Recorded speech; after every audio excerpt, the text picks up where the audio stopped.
Hello, happy Friday, and good morning, ladies and gentlemen. Welcome to this week's new episode of Breakfast with Boom. I'm your host, Mr. BoomStick XL, and we have an absolutely astounding show for you today. As you can see, I'm smiling from ear to ear, kind of like the Joker, because for Green Team, it's looking pretty stacked for 24 and 25. And you know something that a lot of people are not talking about? This started in 23. No one gives Xbox credit for 23. And quite frankly, they had a pretty good year. So if you can, we're going back to back years, and the list for 2025 is so ridiculous. It almost seems unfair for Blue Team. Straight up. I don't know what they're doing. Heck, I don't at this point don't even know if Sony knows what they're doing. But all we do know for a fact is that we don't have a first-party mainline game that's a AAA banger, as the kids like to say, at least until May of 2025. And when you look at what's happening for Xbox in 2025, it is ridiculous. We're going to get to all of that. Now, obviously, Korkenstein, who is with us normally on Fridays, he's battling COVID, unfortunately. And a lot of people got sick when we were in over in California. Thankfully, I was spared.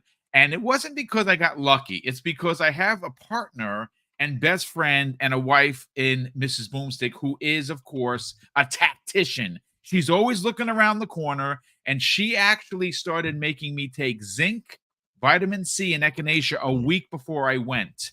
And I think that while I was there, me taking airborne 3 days a week, three times a day, probably saved me from getting sick. So shout out to everyone who is recovering. Hopefully you recover quickly. Korkenstein will be back with us next week. I see Game Pass Dad in the chat. Now, brother, I know that you missed Tuesday's show. If you're interested in dropping some bars and you want to jump on today's show, DM me and I'll send you over a link and we'll get you in here. But let's get into who is actually here. Silent Cypher, my brother, welcome. You're getting ready to start your vacation. Congratulations. I know you're super stoked for that. How you feeling after this past week, which just continues to be a bombardment of news for Team Green? Let's talk about it. Man, Boom. First, good morning. And Fuzzy, good morning, sir. You got in right as we were starting up. Good to see you. I'm doing good. It was a hectic week at work, but it's like sometimes it's better when it's super busy because then the time just cruises, right? Yeah. So all that is done with. I am finally on my recovery days before the trip, and then I got a couple recovery days after the trip. So I'm trying to line it out the best way possible, make it so I don't go back to work after the trip feeling like I need a vacation. Yeah. But dude, what a week. What a weird week. Like I think we saw it even in some of our morning chats with Lou. I feel like some of the Sony fans have already started converting over to Nintendo because of this Horizon Lego thing. Because all of a sudden we started getting a bunch of Nintendo people attacking us in our chats. And I was like, Nintendo people don't attack. So it must be Sony convertees. I'm convinced it's people from Sony that have converted.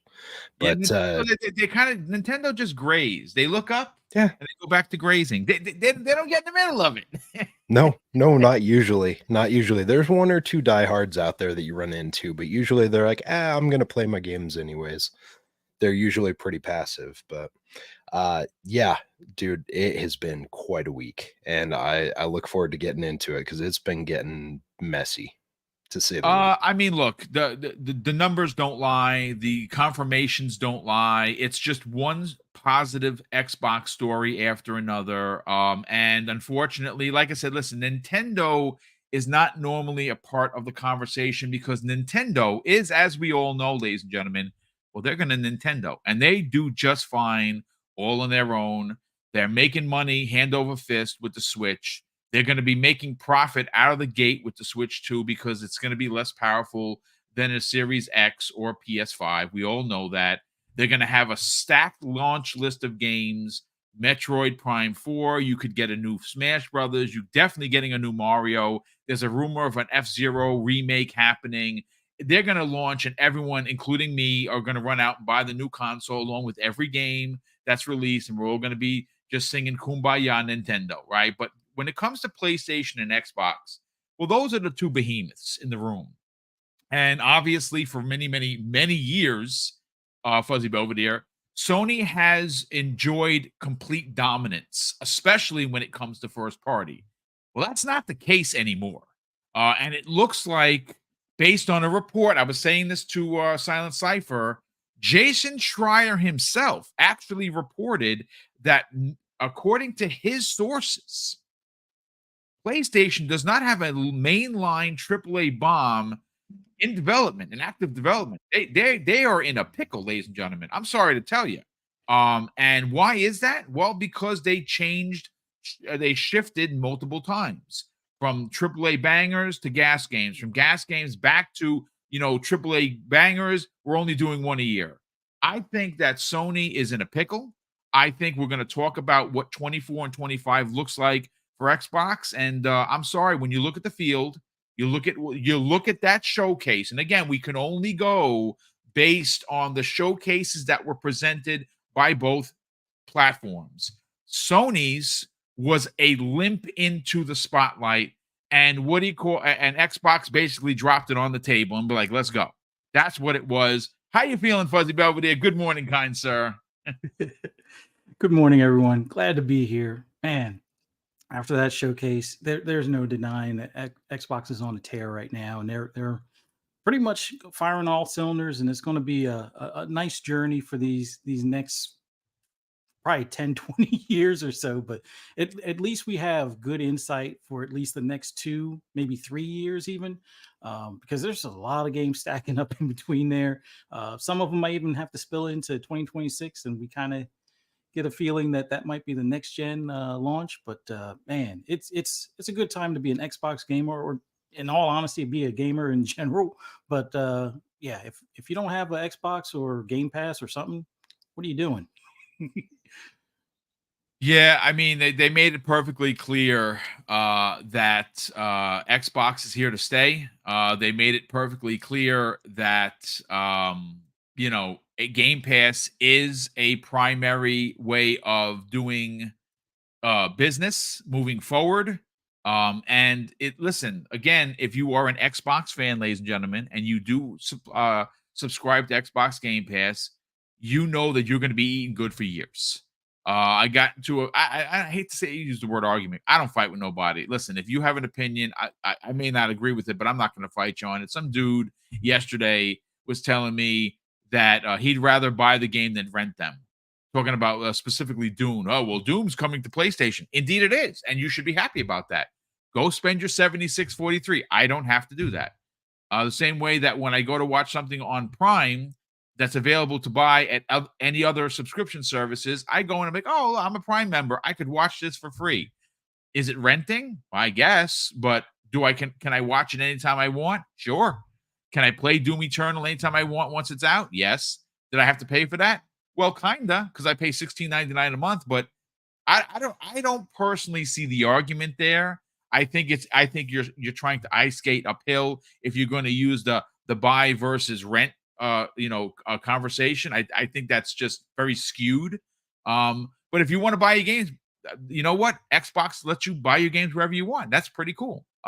Look, I want to open up with a mini topic, because normally I don't like negativity, as you folks know, but I get really aggravated when I see just people trying to use their position of power in the gaming media, and they're telling two sides of different stories. One coin this way, the other coin that way.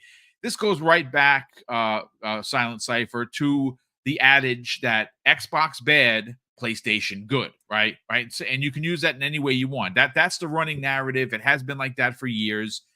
And I want to thank Nico Muller, who actually noticed something on the socials that was pretty interesting.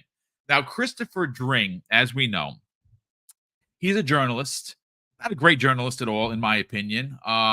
He uses his position in the gaming media to stoke the fires of console war rhetoric. And he uses it to great advantage because obviously, as we know, all of these journalists, not all, but a good portion of them, are chasing SOEs, right? That's what they do. They want to chase engagement. They want to use Twitter to get paid, and they'll put out very skewed articles to stoke those fires, to get the console war rhetoric running running wild. So same journalist, two different articles, and I sent it. I dropped it into the DM if you want to look for yourself. The first article that Christopher Dring wrote is basically says Xbox in real trouble as majority of games will likely come to PlayStation, meaning that there's going to be some third-party stuff going over, as we've seen with, I don't know, Sea of Thieves being the best-selling last month on PlayStation 5. But who knew that, right? Who would have thunk it? But there it is. And then he writes an article immediately after the Lego Horizon game is announced for Switch. And don't you know that it says something totally different? Why the gradual death of console exclusives makes business sense, and why Lego Horizon Adventure is coming to Switch. Wow, what a turn! Incredible, shocking even. Let's talk about it.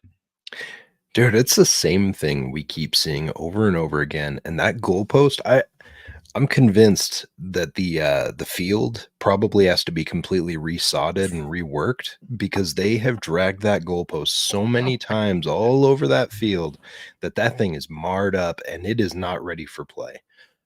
It is unreal. Like how many times these guys come over to catch the bag for Sony and they're like, no, we got this. We will prop you up on that pedestal still. Like, why can't you just look at the situation and accept that it is what it is? And also, I would argue this. The big thing that they always, the thing that you even bring up, right, is like the whole thing is they want attention from it, right? Well, I would say we've seen a bit of a pendulum shift in the last week or so, where there's a lot of engagement on the Xbox side too. So if I were someone that was interested in shifting away from a dying console or a dying ecosystem, why not do it during the time when the engagement's actually showing right? If I'm in their position, right? Like, I'm not saying I'm that interested in it, but if one of these guys wants to turncoat, why not do it when the engagement's up across both ecosystems? Indeed. And this, dude, this just kills me. Like every time I see this crap, and I'm like, you're propping up Sony after they gave you Lego Horizon. Okay, cool. And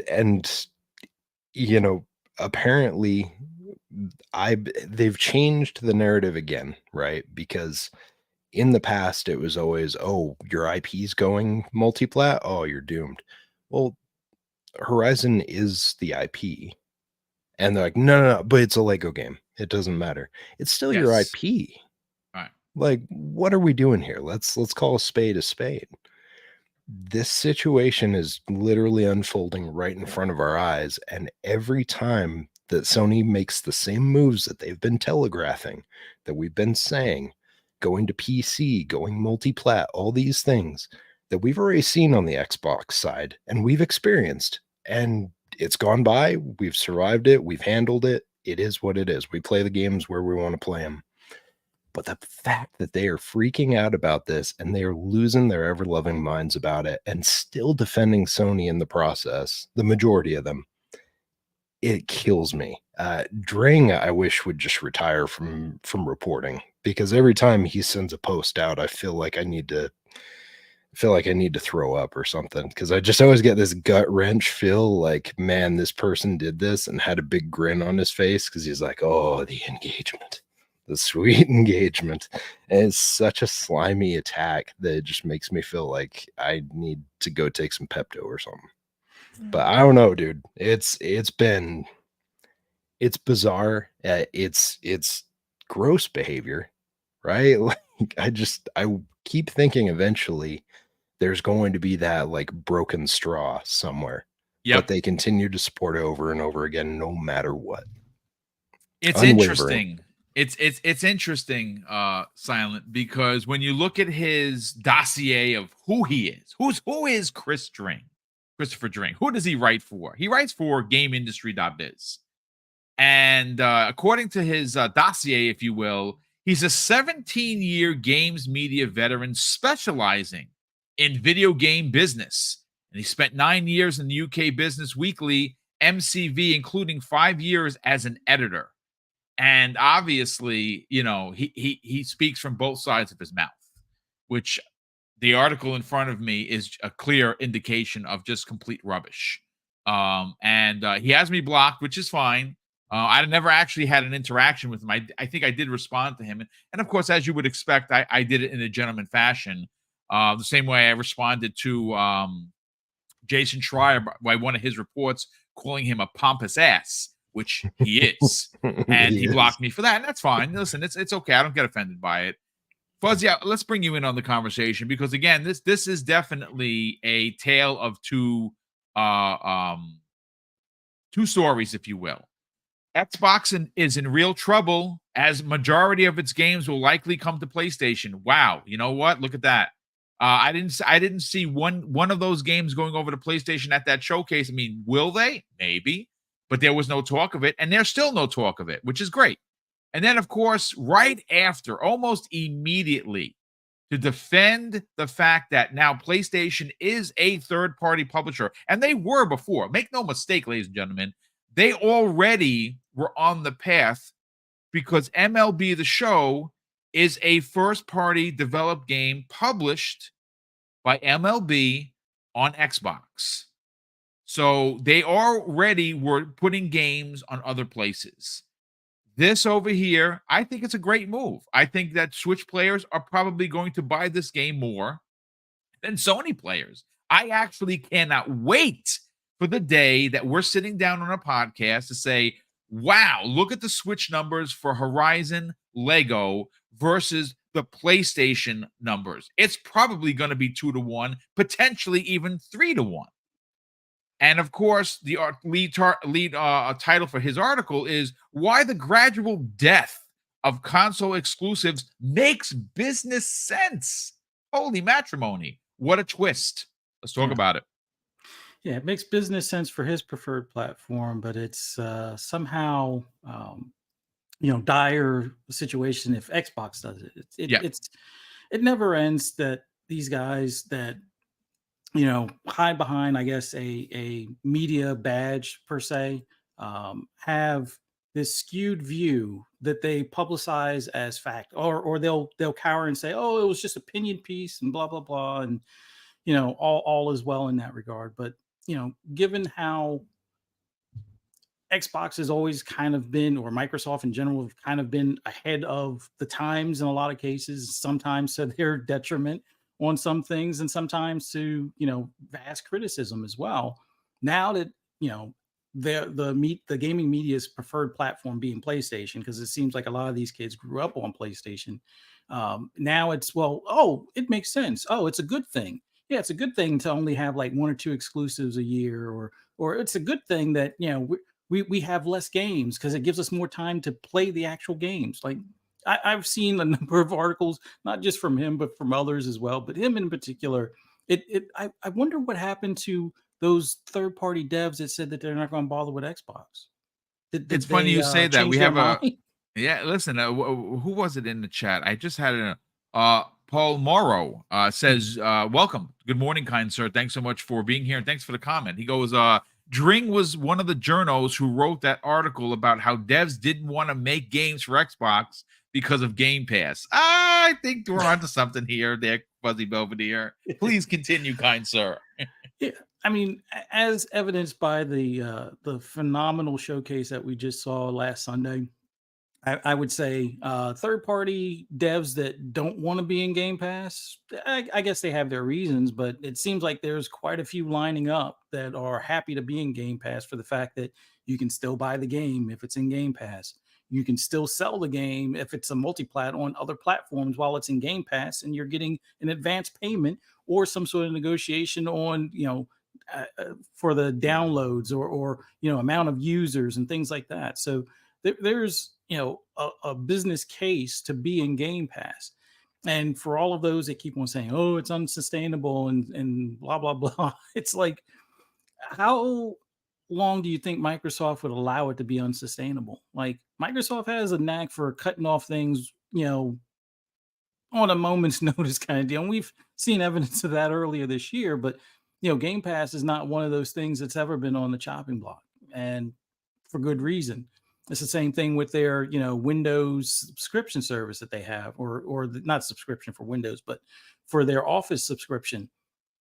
They didn't cancel that, so I don't know. But Christopher DeRing, he's one of those that's always going to spin it almost as if it was a political, type of story or something along those lines, or at least it seems that way. Where it's like, well, I like the PlayStation brand, so everything they do is good, even if it means I have to, cut off my nose to save the face, kind of deal.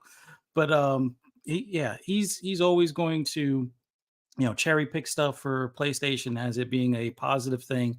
But when Xbox does the exact same thing just earlier on, or at a greater number, or with more, energy behind it, then it's a bad thing. It's bad for the industry, bad for gamers. And it's like, we can see through your false mask at this point. It's like, Scooby-Doo, where it's like, oh, if it wasn't for these kids, the mask has already been pulled off long ago. So it's to be expected from them.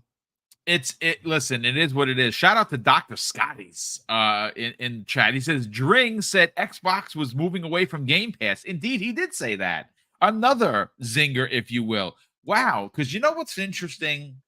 Watching that show, sitting there, how many of those games, including some third party, were day one in Game Pass, almost after every trailer.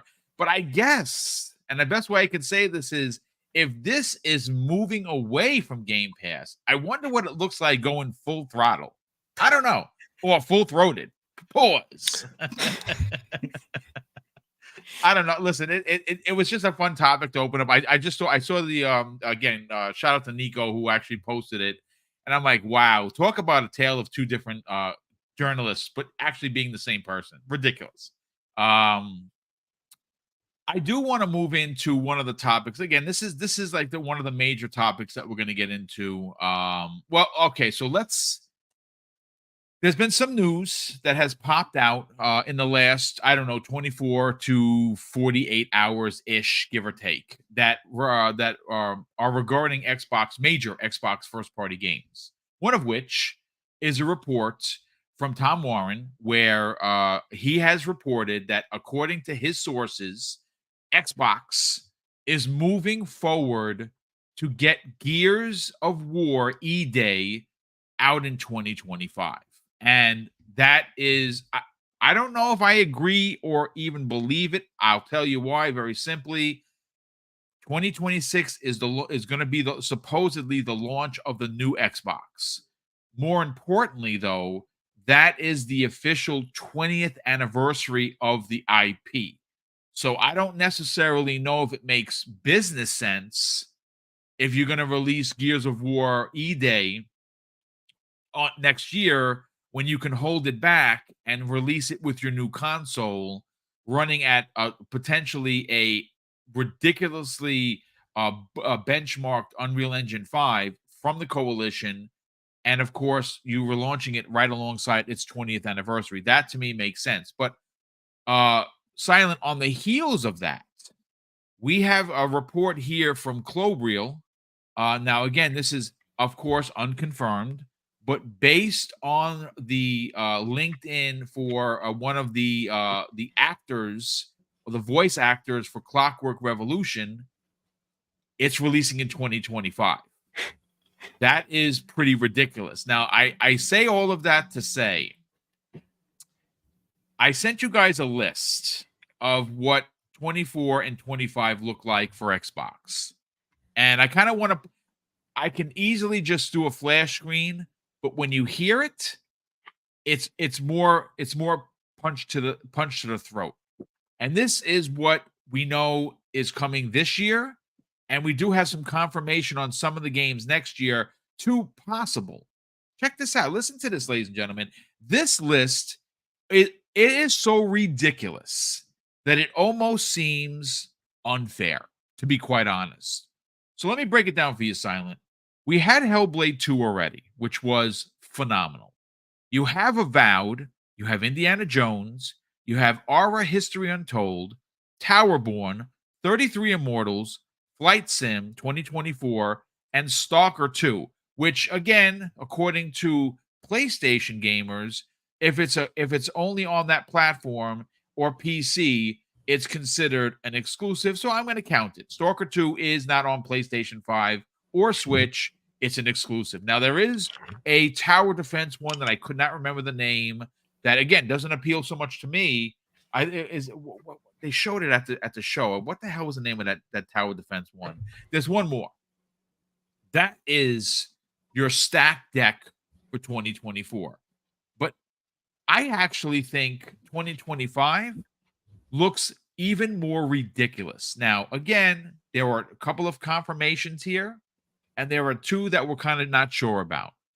Gears of War E-Day, based on the report, is next year. I don't believe it, but I'm putting it in there. South of Midnight, confirmed for 2025. Fable, confirmed for 2025. Doom, The Dark Ages, confirmed for 2025. Call of Duty next, confirmed, because they're going to release a Call of Duty next year in 2025. And now Clockwork Revolution. What are we doing? What are we actually doing? This is ridiculous. Let's talk about it.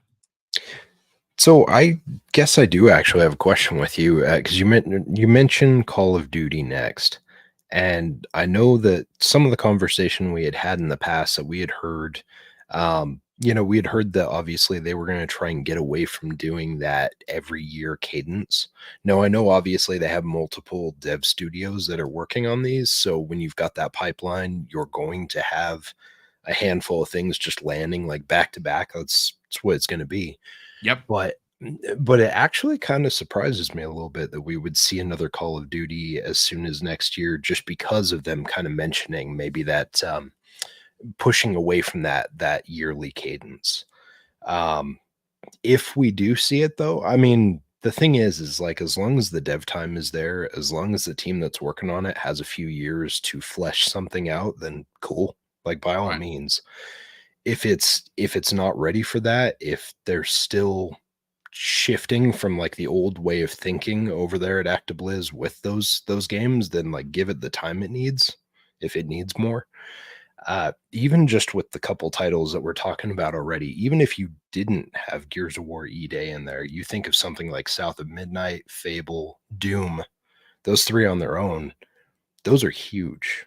Those are huge. And the whole idea that Microsoft was talking about was doing one big release every quarter, right?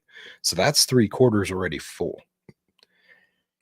So it's like, it's wild to me, the fact I remember as we were watching that show on Sunday that every time something popped up as 2025, I was like, dear God, like this year is already full, but next year is already insane.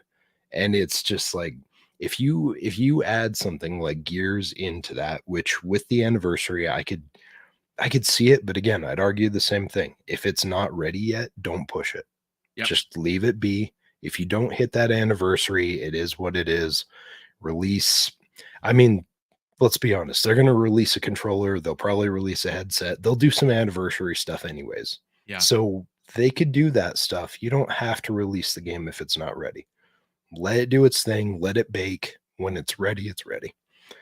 But this next year is unreal. Like, those are big titles. We have a lot of stuff coming this year, but I would argue those 3 that we talked about already, those games are massive, like in scale compared to the remainder of what we have this year. Like, Avowed is going to be big. We know that for sure. Indiana Jones seems to be. But when you put that up against those other titles, like stuff like Doom and Fable, like that's a different conversation altogether, I feel like. So it's going to be nuts next year. I'm curious to see what else gets announced for next year, because it wouldn't surprise me if there's quite a few things still in in planning stage to determine if they can hit 2025. But Yeah, I mean, listen, okay, so we do have a topic on the back end that we're going to get into because this year is far from over. Remember, we're still in June, right? Gamescom is August. We have now, whether you believe me, you don't, and I think that he is very believable. Paris Lilly, he said that this show was a 9.5 out of 10. It was a 10 out of 10, right? Fine. He also said that he actually came on the show. I think it was might have been Monday he was on, and he said that they had more to show, they just couldn't fit it in. Look to Gamescom. And now we're getting yeah, reports that Gamescom is going to hit like a ton of bricks. And well, we're going to get into that as well because damn, like, boom. are you kidding me? Yeah, but please continue. And that makes a lot of sense too, right? Because we saw a lot of other people playing replaced while they Yep. were out there, right? Yep. That thing was nowhere to be found in that showcase whatsoever, Nope. which kind of made me think like it's super close to releasing. 33 Immortals wasn't in the show, but again, Nope. it just finished a beta, and we know that it's really close.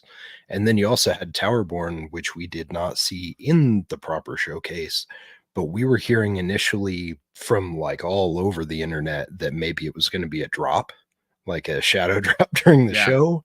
So there's a lot of stuff pointing to, like you said, Gamescom by that time, or if not, maybe before, we're gonna see a lot more stuff prepared. It feels like it's gonna be nuts.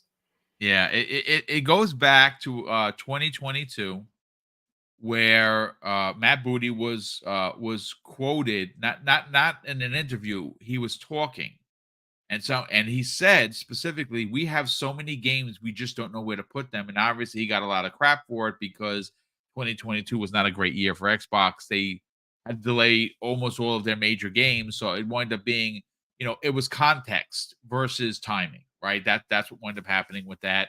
And now 2 years later, here's the showcase, and we're like, yeah, now we know exactly what he was talking about. Maybe he was telling the truth, but such is life. Listen, I'm going to get to the super chats, ladies and gentlemen, in a second. I do want to just get to Fuzzy and get his hot take on this because, again, the list is just ridiculous. And someone actually had put it into the chat, trying to see what that the name of that third game of the RTS. Yeah, Arc 2 is this year. I don't know, Vincent. I'm not exactly sure. I Age of don't Mythology. think. That's it. Thank you. I don't remember who Yeah, said it, but yeah. that's the other one. Now, again, that's not a game for Boom. But when you see the people, like for instance, Pong Soul, like he's an RTS guy. And obviously Aura, he's become a PC guy right now. He's going to be playing Aura. He's going to be playing Age of Mythology. He digs those kind of things. That's his jam. So for him, it's a winner chicken dinner. But look, let me go back to the list. Now again, I do agree with Silent Cypher where we can't really say for sure that there's going to be another Call of Duty, but I'm just assuming. Now, if I make an ass out of myself, it's fine. I'll call myself to the carpet and point at myself that I was wrong. Not a problem. But let's just for shits and giggles, what 2025 is potentially looking like. Again, based on the story and the report from Tom Warren, Microsoft, specifically Xbox, is positioning Gears of War E-Day for 2025. I don't believe it, but it's fine. I put it on the list. South of Midnight. That game is one of my most anticipated games for next year. Holy shit, did that game look amazing. That's coming. Fable, let's effing go, ladies. Are you serious? Like, wow, did that show and punch like Mike Tyson, right? Doom the Dark Ages. I mean, do I even need to have a comment after that? And of course, Call of Duty, we're assuming. And then, of course, the new report from this morning. And it makes sense because when we saw Clockwork Revolution last year, it looked ready, right? It honestly looked ready. Here we go that could be a 2025 title. Bro, I am telling you, if PlayStation shows up to the party with one first party game for the entire year, someone might be getting fired again. Let's talk about it. Yeah, it's definitely a little, I would say a little doom and gloom over on the blue side of things. But yeah, for as far as for 2024 and 2025, it's already stacked up. And I was waiting for somebody to make mention of the Clockwork Revolution as well, because that's one that just slides in there as well. And then I had like a small list of some of the other ones that haven't been mentioned in either 24 or 25 that we know are fairly close, like Contraband. Contraband's another one. The OD game from Kojima. I think that's closer than what people think. So I kind of thought it may have shown up this year. It's still possible that it could show up at the Tokyo Game Show um, and have a release at that point in time. But I think that game is a lot closer than, let's say, Death Stranding 2. Um, but as far as like for 2025, at that point, is Project Mara possibly being a smaller experience, possibly ready at that point? I think that one started around the same time as Hellblade 2, maybe a little bit afterwards. So it's already got a couple of years under its belt. If it's a smaller experience that it seems like they were gearing towards, that's one that could show up in 25 as well. We still haven't heard anything from Double Fine, and I know that there's 2 projects, if not 3, that's in the works. And I would assume that one of those 3 is probably closer as within the next, let's say, 18 months kind of deal. So they could show up for 2025 as well, or on the back end of 24. Um, there's also, let's see, some of the other projects that they've teamed up with other teams, like Project Shaolin, which we have yet to see, which I think they're probably saving that as a shadow drop kind of game. It is going to be like a smaller Wu-Tang ARPG type game. Yep. Yeah, it will have a set audience and stuff, but I think they're saving that as like a either end of the year surprise or possibly something early on for 2025. So we'll probably see something along those lines, possibly soon.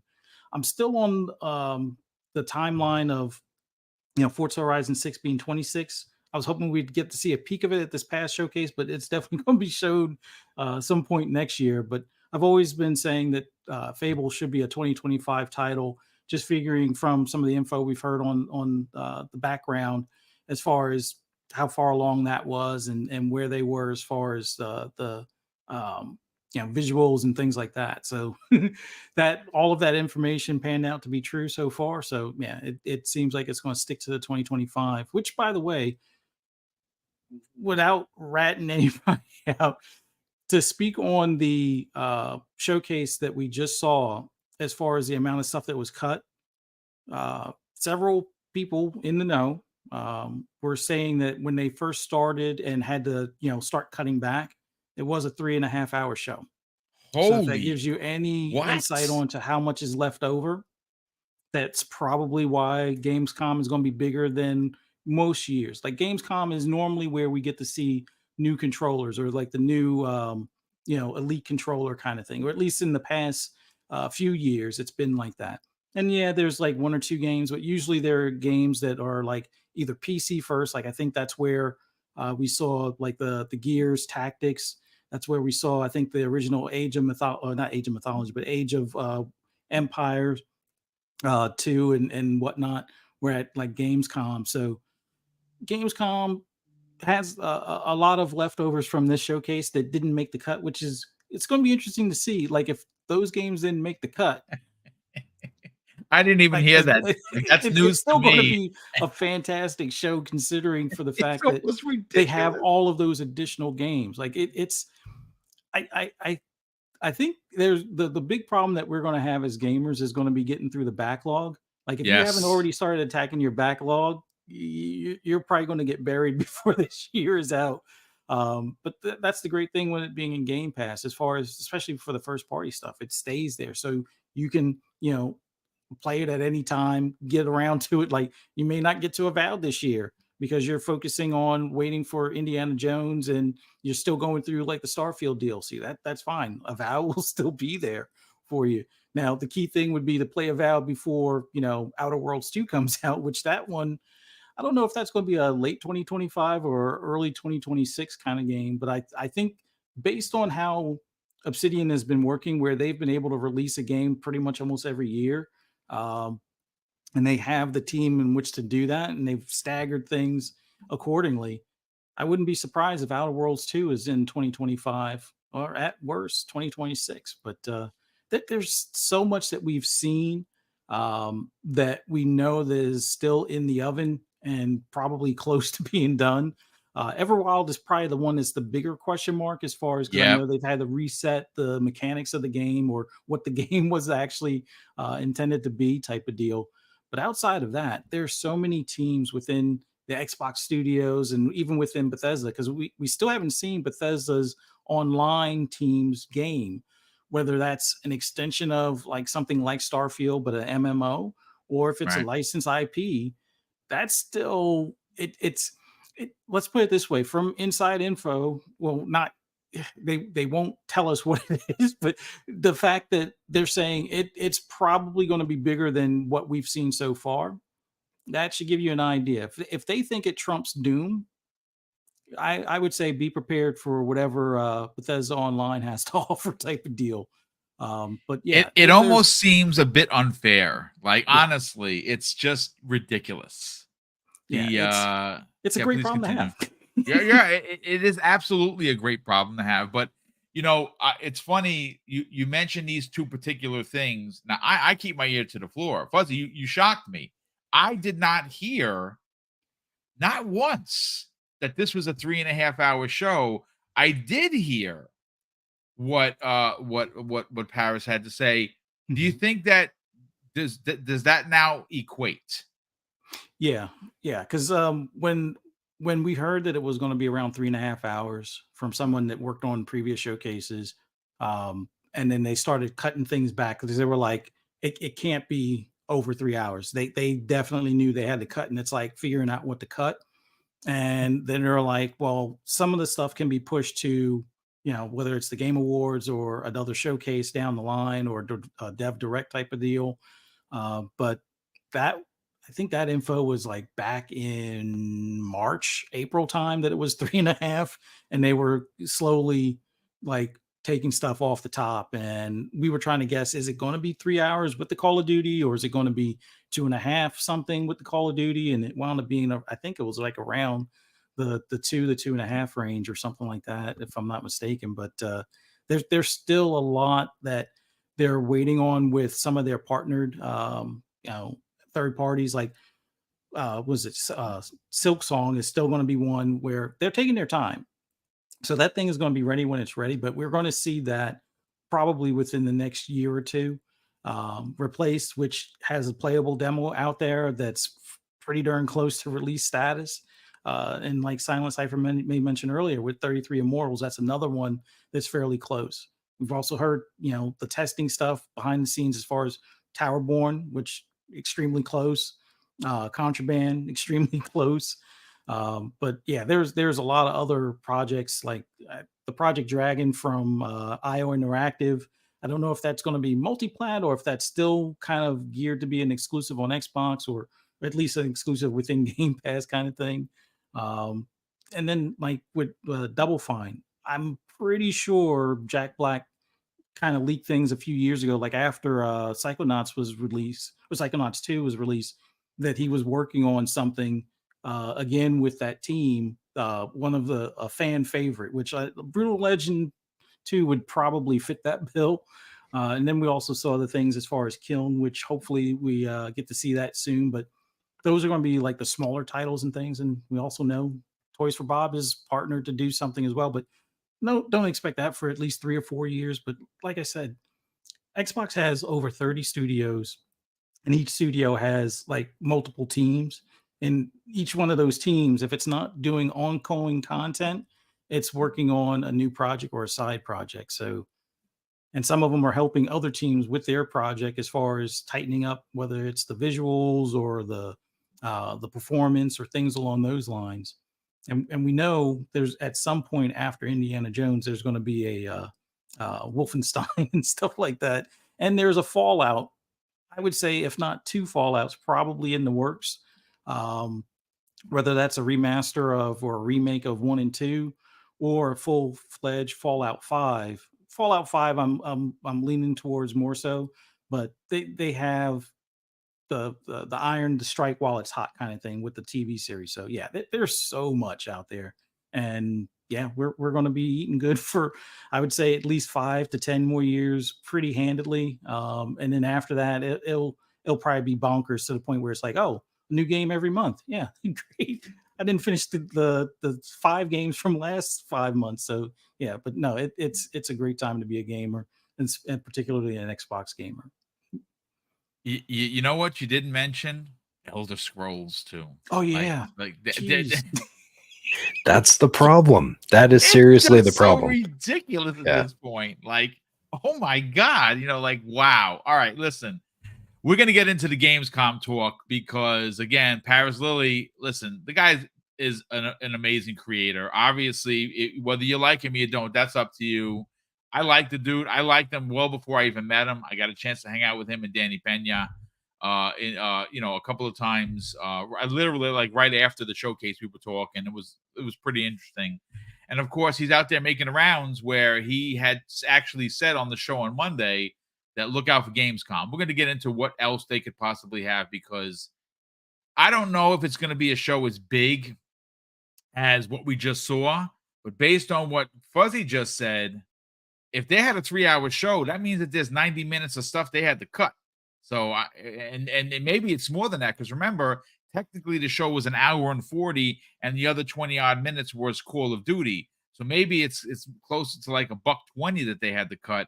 That's crazy. That is just insane. And maybe we do get the shadow drop. Maybe we do get the new controller reveal. It seems like it's just nuts for Xbox fans. If you are an Xbox fan, you are eating well. If you're not an Xbox, welcome, because you're going to be so full that you're not going to be able to move. Let me catch up on these super chats, and then we will get to that topic. Let's welcome in 800 live viewers. The breakdown is 622 people live, of course, on YouTube, and 180 people live on X. Welcome. Please consider subscribing. If you're interested, we are on the hunt for 15K. We're almost there. I think we crossed this morning. We're at 14.7. So we're going to be like 300 and change away from 15K. Pretty big deal for a small channel. If you enjoyed or potentially missed a lot of the content, I went live literally from inside the Xbox theater. I have videos up for Doom, the live reaction. I have the live reaction for State of K, and of course the one that has completely just exploded, which I had no idea it would, and it's closing in on 24,000 views. That is the live reaction from the Gears of War E-Day. The One More Thing. It's up on my channel. I did 3 live podcasts, did a couple of shorts, and if you missed all the content, go check it out. It's up on the channel right now.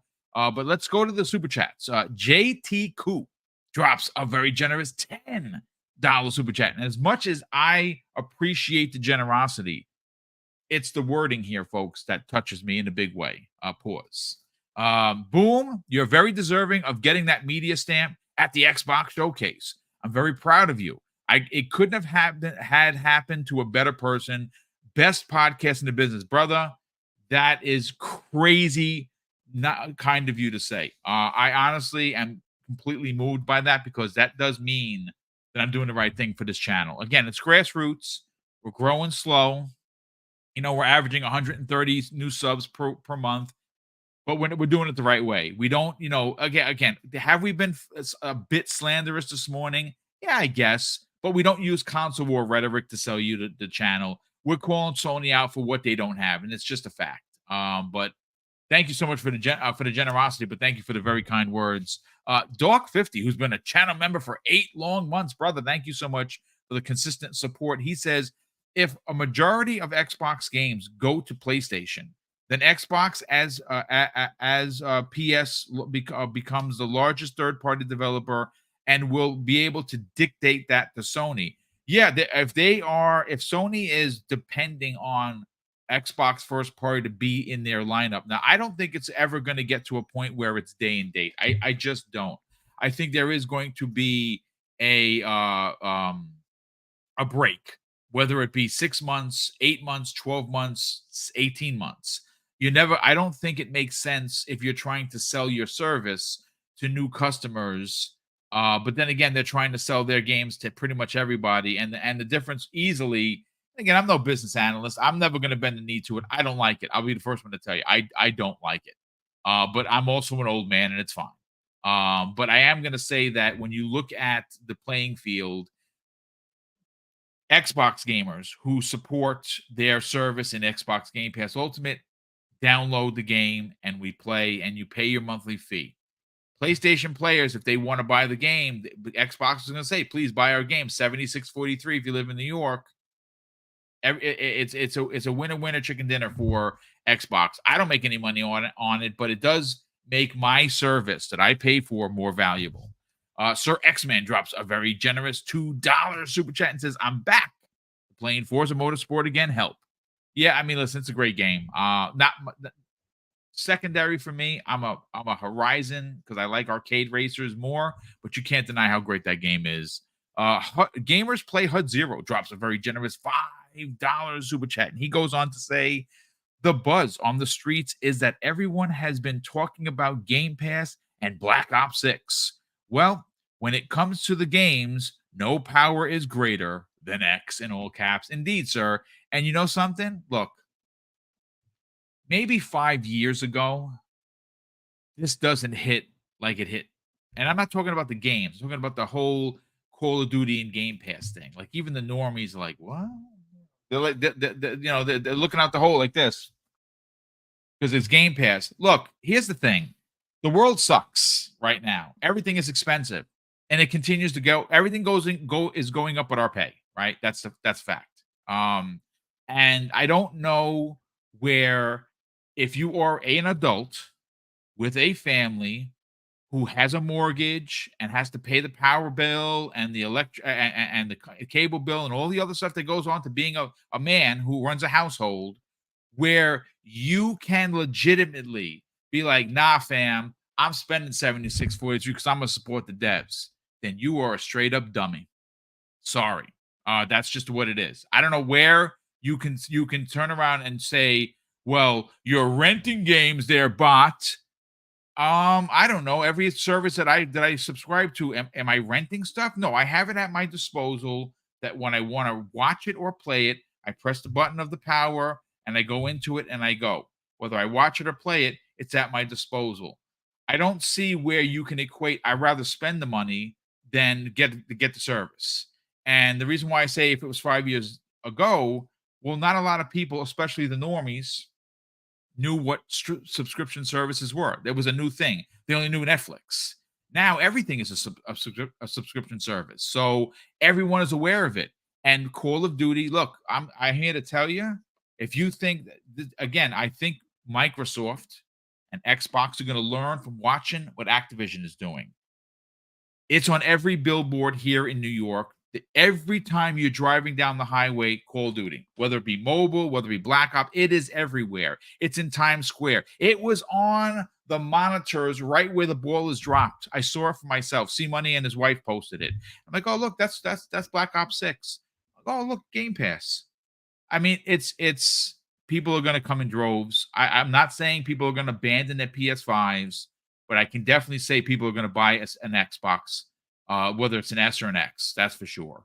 Let's see. We have Archangel MCX V1 or VI. Thank you so much for being here, Archangel, and thank you so much for the generosity. It says, forgot Flintlock this year. Holy shit, I absolutely did. And that game looked freaking amazeballs. Thank you so much. He says, forgot Flintlock this year in July. So many games, you forget some. Indeed. And I'm an old man, so I forget all the time. So that's definitely a fact. Shout out to JJ saying 117, who drops a very generous $5 super chat. And he goes on to say, ponies are Nintendo wannabe fans after Sony lied to them.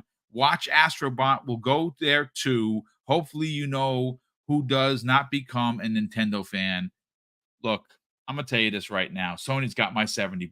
I am going to buy Astrobot. I'm going to platinum Astrobot, and I'm not going to apologize for it. I love platformers because I'm an old man, and I platinum the other Astrobot, and I had a freaking absolute blast with it.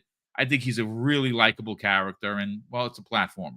Shout out to you, JJ. Thanks so much for the generosity. Midnight, who's been a channel member, wow, for a whopping 19 months. He goes on to say Xbox has to save some games for the new console launch. I hope they don't forget that, brother. They trust me. The lineup for the 2026 is going to be ridiculous, and that might even be Elder Scrolls being one of those games. I'm just saying that it could very well be. Don't worry, the generals, and I say with generals and S because you got Matt Booty, you got Sarah Bond, and of course, the head 4-star general Phil Spencer. They know exactly what they're doing. Sith Lord drops a very generous $2 super chat and goes on to say Xbox is talking to Spielberg for the Gears of War movie. Now I don't. Yeah, maybe. I know that the Gears of War film that they're talking about. I'm pretty sure that's supposed to come from Netflix, if I'm not mistaken, along with the anime. So maybe if they bring in him, that would be something else. I don't know. I mean, Spielberg's a great director. Can he? Yeah, I guess he could do a Gears of War. We'd have to see, but it's got to be gross. It's got to be bloody. It's got to be gory. We'll see. I would imagine that after the success of Fallout, it's gonna be bonkers. Silver Shroud drops a very generous $5 super chat and says, according to Tom Warren, Halo marked under Project Latitude, which means it comes to PS5 in the future alongside Starfield and AOE. Your thought? I mean, look, here's the thing. I said it a couple of months ago. I might even said it last year. I don't see a world where it makes sense back in the days as being just, I bought this console for this game where God of War goes to Xbox and Gears of War goes to PlayStation. I don't like it. Now, I also understand that I'm no longer the demographic, and my opinion matters even less today than it did a year ago, right? It's fine. These companies want to make money. The fan base themselves are not doing what they used to do 10, 15 years ago, where people would wait in line for 3 days to get Grand Theft Auto, whatever, right? That's just not happening anymore. They want to make money any way they can. So do I like it? No. Is that what's probably going to happen? Yeah, probably. But again, you're going to see a lot of pushback from Xbox players. I don't care, honestly. Now that I've had some time to stew on it, I don't like it. I'm never going to bend the knee to it. And I'm never going to be like, oh, yeah, that's great. Put it everywhere. I don't like it. But I also understand that I'm no longer the demographic. So things are going to move, and I'm going to do, what am I going to do? Abandon Xbox? Go pay $76.43 for a game on PlayStation? I'm not doing that. Some people did, and if they did, hey, I'm not a hater. Do you? But that's not what I'm personally doing. It just is what it is. Thank you so much for generosity, Paul Morrow. Hey, brother, thanks so much for being a member, becoming a member. That's incredibly generous of you. We super appreciate you, and we'll welcome you in here. Dan the Man Cunningham, my brother. How the heck are you? He drops a very generous $5 super chat, and Dan says, lurking because I'm working, but always listening. Boom. Thanks for the live streams. For those of us who couldn't make the showcase, much love. Oh, dude, thank you. That's very kind of you.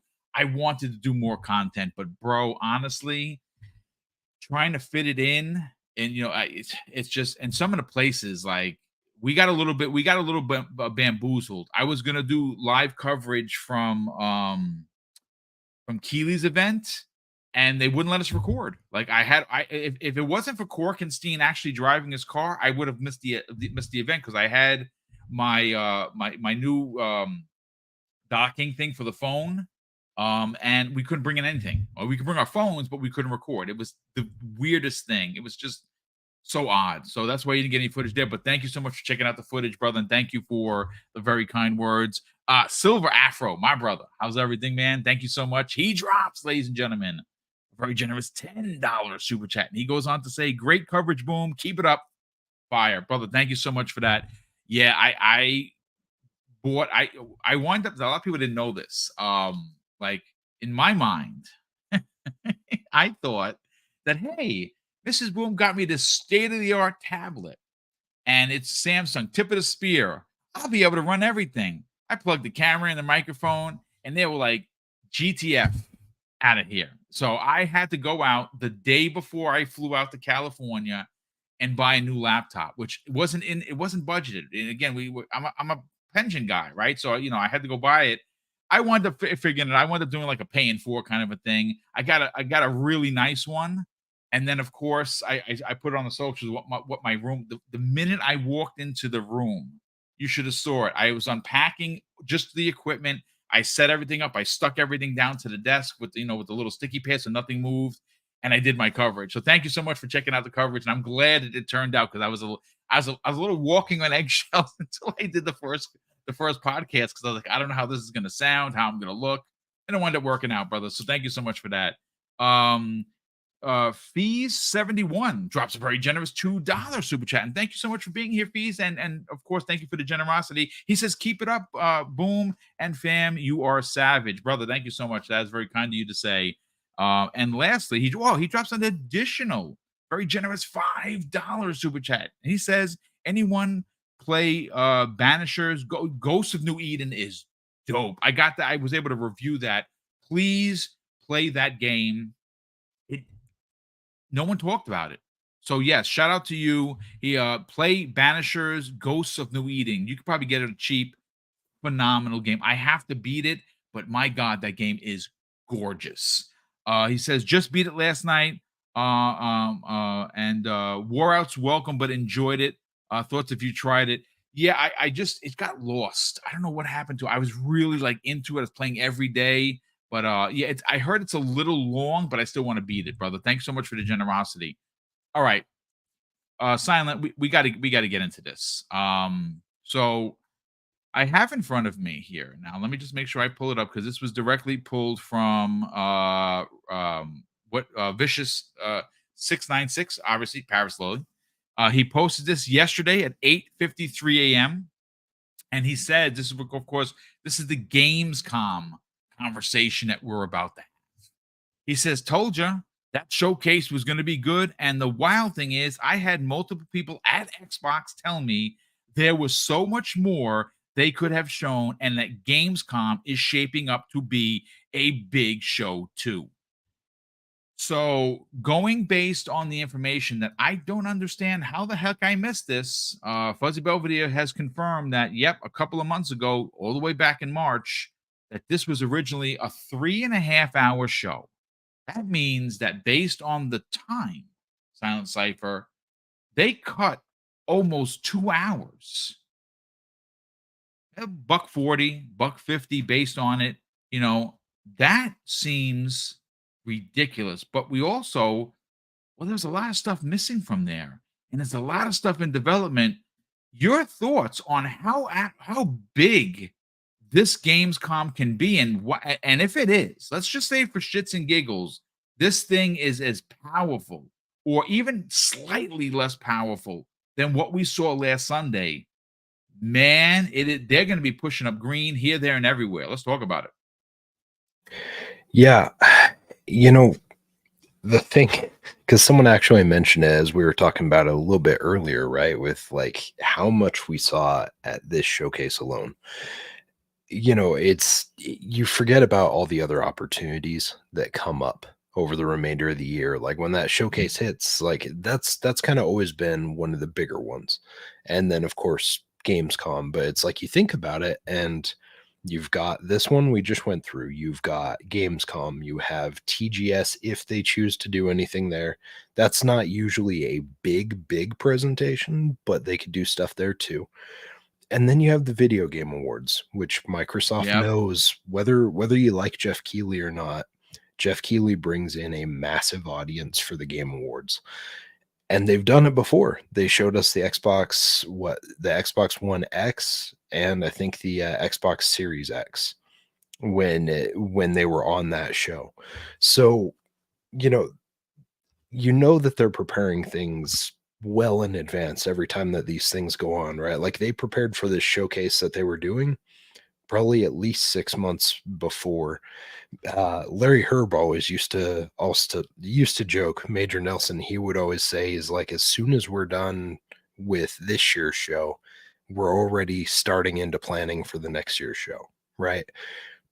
So it would not surprise me if like these coming showcases, like if they bumped stuff, if they bumped 2 hours of content, I mean, some of that you figure there's probably some things that either didn't land exactly as they were hoping they would when they did like previews in house, and they're like, hey, how do you feel about these things?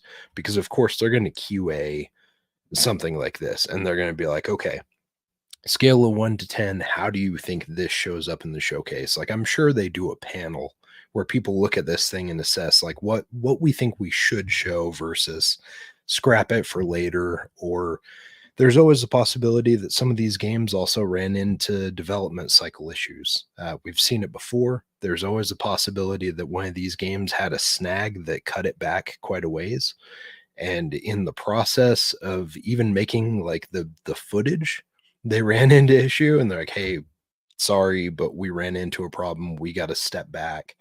So there's a lot of reasons as to why stuff could have been cut. 2 hours is a lot of content to cut, but I figure even if you were being pessimistic and you said, okay, 2 hours cut, let's say 1 hour of that we never see any of that content because it got just scrapped. You still have an hour's worth of content that you're going to tack on to another show sometime this year at the least. And that's being on the pessimistic side. There's probably quite a bit more than that. So I would not be surprised if Gamescom is massive this year, and it's a very smart move from Microsoft because this show usually hits about, if I remember correctly, about 3 to 350,000 in attendance. It's big, dude. It's a lot of people that show up to that. Yep. Yeah. So I mean, obviously you're going to have all of us watching this thing online, but you're also going to have all those people getting their eyes on this, getting their hands on this. Like, that's major grassroots for them. From anyone that goes to the show, but also we're going to see it online. It's going to blow up. It is a very big tentpole event for them to have content. So yeah, that one, like I said, TGS is in there, Tokyo Game Show. You got it, but I still hold out. I don't think they're going to show much from that, but I think the big ones we're going to see this stuff spread to moving forward will be Gamescom and then Video Game Awards. And it sure would be a lot of fun because we saw the discourse and we saw how annoyed Geoff got when his game show ended up getting a D, but the Xbox showcase got an A this last few days. It sure would be funny if Microsoft just completely filled his show up with stuff and, you know, like just made him have to keep showing Xbox stuff, because we know that he doesn't enjoy it. He enjoys the money, but he doesn't enjoy seeing the Xbox stuff. And I don't think he's one, based on the feedback of people that were at the show that ran into him over the weekend. It doesn't sound like he's one that's too keen on separating his distaste for Xbox with the financial backing that he's getting for these things being shown. So I say, like, if you're Microsoft, just flood his show. Like, grab the marketing for Game Awards this year. Market the crap out of it. Every 30 seconds when he's got a commercial, it's an Xbox commercial. Every time you have a big announcement, every time you have a big announcement, drop that big old Xbox logo right up there on the screen and just watch him cringe in his own skin. I think it'd be hilarious. Yeah, well, I'll put it this way. His body language when we were at, because obviously we went to everything. We went to IGN Live, which I had fun there. It was very old school E3 way of doing things, like loud music, neon everywhere, old school arcade games. They had claptrap rolling around. It felt like E3. Honestly, it was a pretty good event. The only criticism is I wish I had a little bit more things to do, but you saw I got a chance to hang out with Sonic and Knuckles and take pictures, which is really cool. That was fun. But I had a good time there as well. I just wish I had a little bit more things to do. Maybe next year it'll be a little bit better. They'll take some of the feedback and go on it. But Keighley show, you can tell that almost after every, like when he would come up there and he would put on this smiles. And the minute it went dark and the trailer went, you saw it. We were close enough to see his expressions. He almost seemed like he didn't want to be there, to be quite honest with you. He Yeah. seemed very annoyed, very out of sorts. And I think that has a lot to do with the fact that there was, according to him, some stuff pulled. Now, what that stuff was, I don't know. Was it PlayStation? Was it Xbox? Because Xbox had nothing there. They saved everything for their own show, as they should. As they Rightfully so. absolutely should. Yeah, I Yep. agree.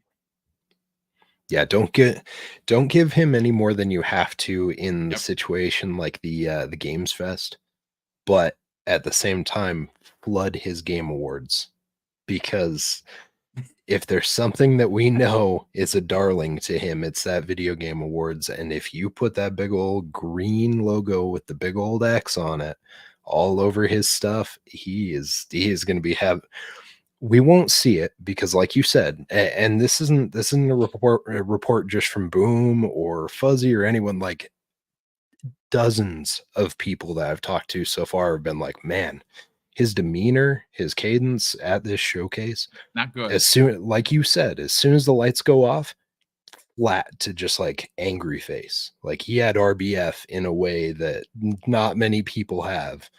And this was reported multiple times and corroborated multiple times. Like, homie was not having a good time. And like you said, who knows? Who knows what it was that got pulled? It could have been a Sony thing he was relying on. Could have been that Microsoft just was like, nah, you know what? We're keeping that. That's ours. Could have been anything. Could have been, he woke up in the morning and he had a stiff neck after sleeping. Who knows? But he was not having a good time from pretty much everything we've heard. So I'll say this. I ran into him. Now, I didn't say anything. I don't want to shake hands. I don't want to take pictures. Not because I think he's an a-hole or anything like that. It's fine. I ran. Everyone that I wanted to take a picture with was welcoming and friendly, and it was just incredible. Everyone you see pictures, I put a lot of pictures out there. Everyone that I took pictures with wanted to be there to take a picture with me and the fans. It was phenomenal, right? I ran across him, specifically Geoff Keighley, right after the event in the media room, where if you saw, I did like a short, which I didn't think anyone was going to watch. And apparently people wanted to see the new Xbox 3 consoles. So I did a video. It was, I think, 46 seconds. It wasn't a big deal. I ran into him there. And I got to tell you, everyone that was in that media lounge, which was upstairs overlooking the Hollywood sign, just bonkers. I couldn't believe I literally had to pinch myself. I was with all of these journalists. Just crazy. He was the only one that had such a sour disposition on his face. Like, everyone was reeling from that showcase, and he was sitting there with his back to the wall, with his foot up. That's why I didn't even bother going up to him and saying anything at this point. I was like, I don't want to say nothing. He's going through his phone. That was it. And I don't mean to be that guy. Like, obviously I'm shoveling it. Like, make him have a bad day. I don't mind it. I think it's funny. But I'm a jerk. But that being said, like, you look at his cadence on Twitter all the time, and he's forever crapping on Xbox. He's forever. Well, he got ratioed. I didn't want to. I wasn't even going to mention it, but he did something that I thought was a little unprofessional for talking his about stature. The E-Day thing, right? Yeah, when he was like, "Oh, this was a great CG trailer by such and such," and he obviously hit a nerve with the development community, and they came out of the woodworks and kind of.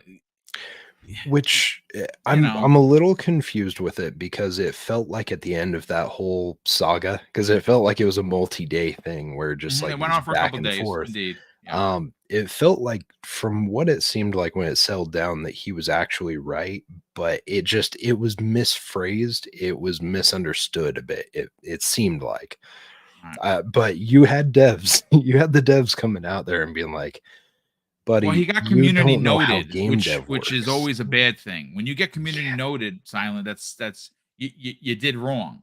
Dude, I saw that screenshot more than I saw actually any updated news there for like a day. Every time that I was scrolling down, it was like Geoff Keighley, Geoff Keighley, Geoff. I was like, good. Yeah, like you said, he hit a nerve. And that's my thing, right? Is like, I don't mean to be a giant D, but his cadence online all the time, always. And then you look at his behavior during his shows, he doesn't like Xbox. It is what it is. Yeah. It's, even if they're paying him, he doesn't really dig it. And that's just what it is. And that's why it makes me so happy when Microsoft has a massive success in a showcase and he's miserable. Because that tells you that it got under his skin and it upset him. And all I can think is karma is apparently a real thing. Indeed it is. Indeed it is.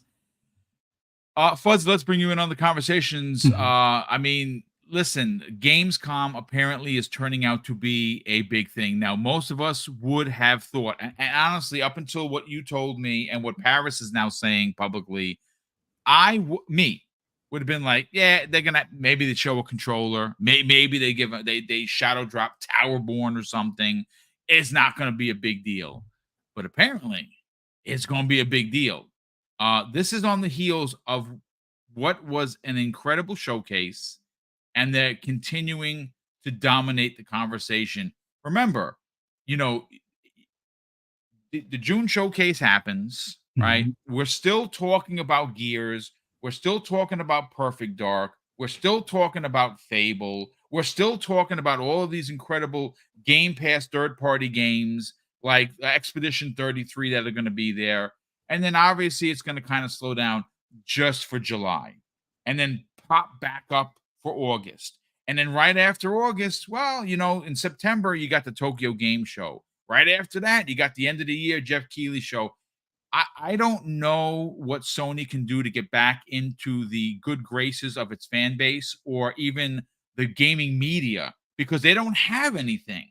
Now, Nintendo is probably going to have a game coming out in the fall. We don't know what it is. We know their new console is. It seems like Xbox has taken the entire gaming industry and held it up by its Buster Browns. Let's talk about Gamescom. Yeah, I think now I don't want to hype it up as being something that will rival the June showcase, but I do want to put out that some of the stuff that was missing from the June showcase will probably make its appearance there. Do expect a controller. Like it's now time, and just because the rubber grips are coming off of mine, for them to have a new Elite controller. So I think that definitely makes an appearance. Maybe we get some more customization in the design lab or something along those lines. But I don't think the controller will be as much of the main focus. But I do think it has a decent presence there. Now, as far as the games that will be there, I think we do get to see something from either Contraband or some of the smaller games that they're partnered with, whether it be the Towerborn or like the Project Shaolin or something like that. So I think those finally get their time to shine, kind of thing, or finally get their announcement. But I also think we get replaces release date or something to that effect if it's not dropped before then. Yeah. I thought that they were going to make mention of it, but I think it's like it's still a question mark if it's September or something along those lines. But replace is pretty close. There's another one I'm still waiting on, which is The Last Night, but hopefully that it's one dev working on it, and he actually had a breakthrough on some like 8-bit pixel art style tech that he's been working on as well. But we'll see when that one drops. But I think we get some smaller games, and I do think there's a few partnered studio stuff that we don't know about. It hasn't been mentioned or leaked by Jez as like a project name or anything like that, because there have been other teams that they've partnered with before, like the ones that did what was that Souls like game, Surge or something like that. I think there was some sort of partnership game that they had a few years back that's dating back like 5 or 6 years now. So that may make a surprise appearance. I know they've done a few other games as well, and there was supposed to be a partnership with the ones that made Rise, Son of Rome, and they also did that Hunt Showdown game, which that one was like about 5 or 6 years ago as well. So we might hear something along those lines. But there's I would say between Gamescom and the Tokyo Game Showcase, or the Tokyo Game Showcase, I think the Tokyo Game Showcase, we get to see some of the studios that Phil and Sarah have been talking about as far as the partnerships.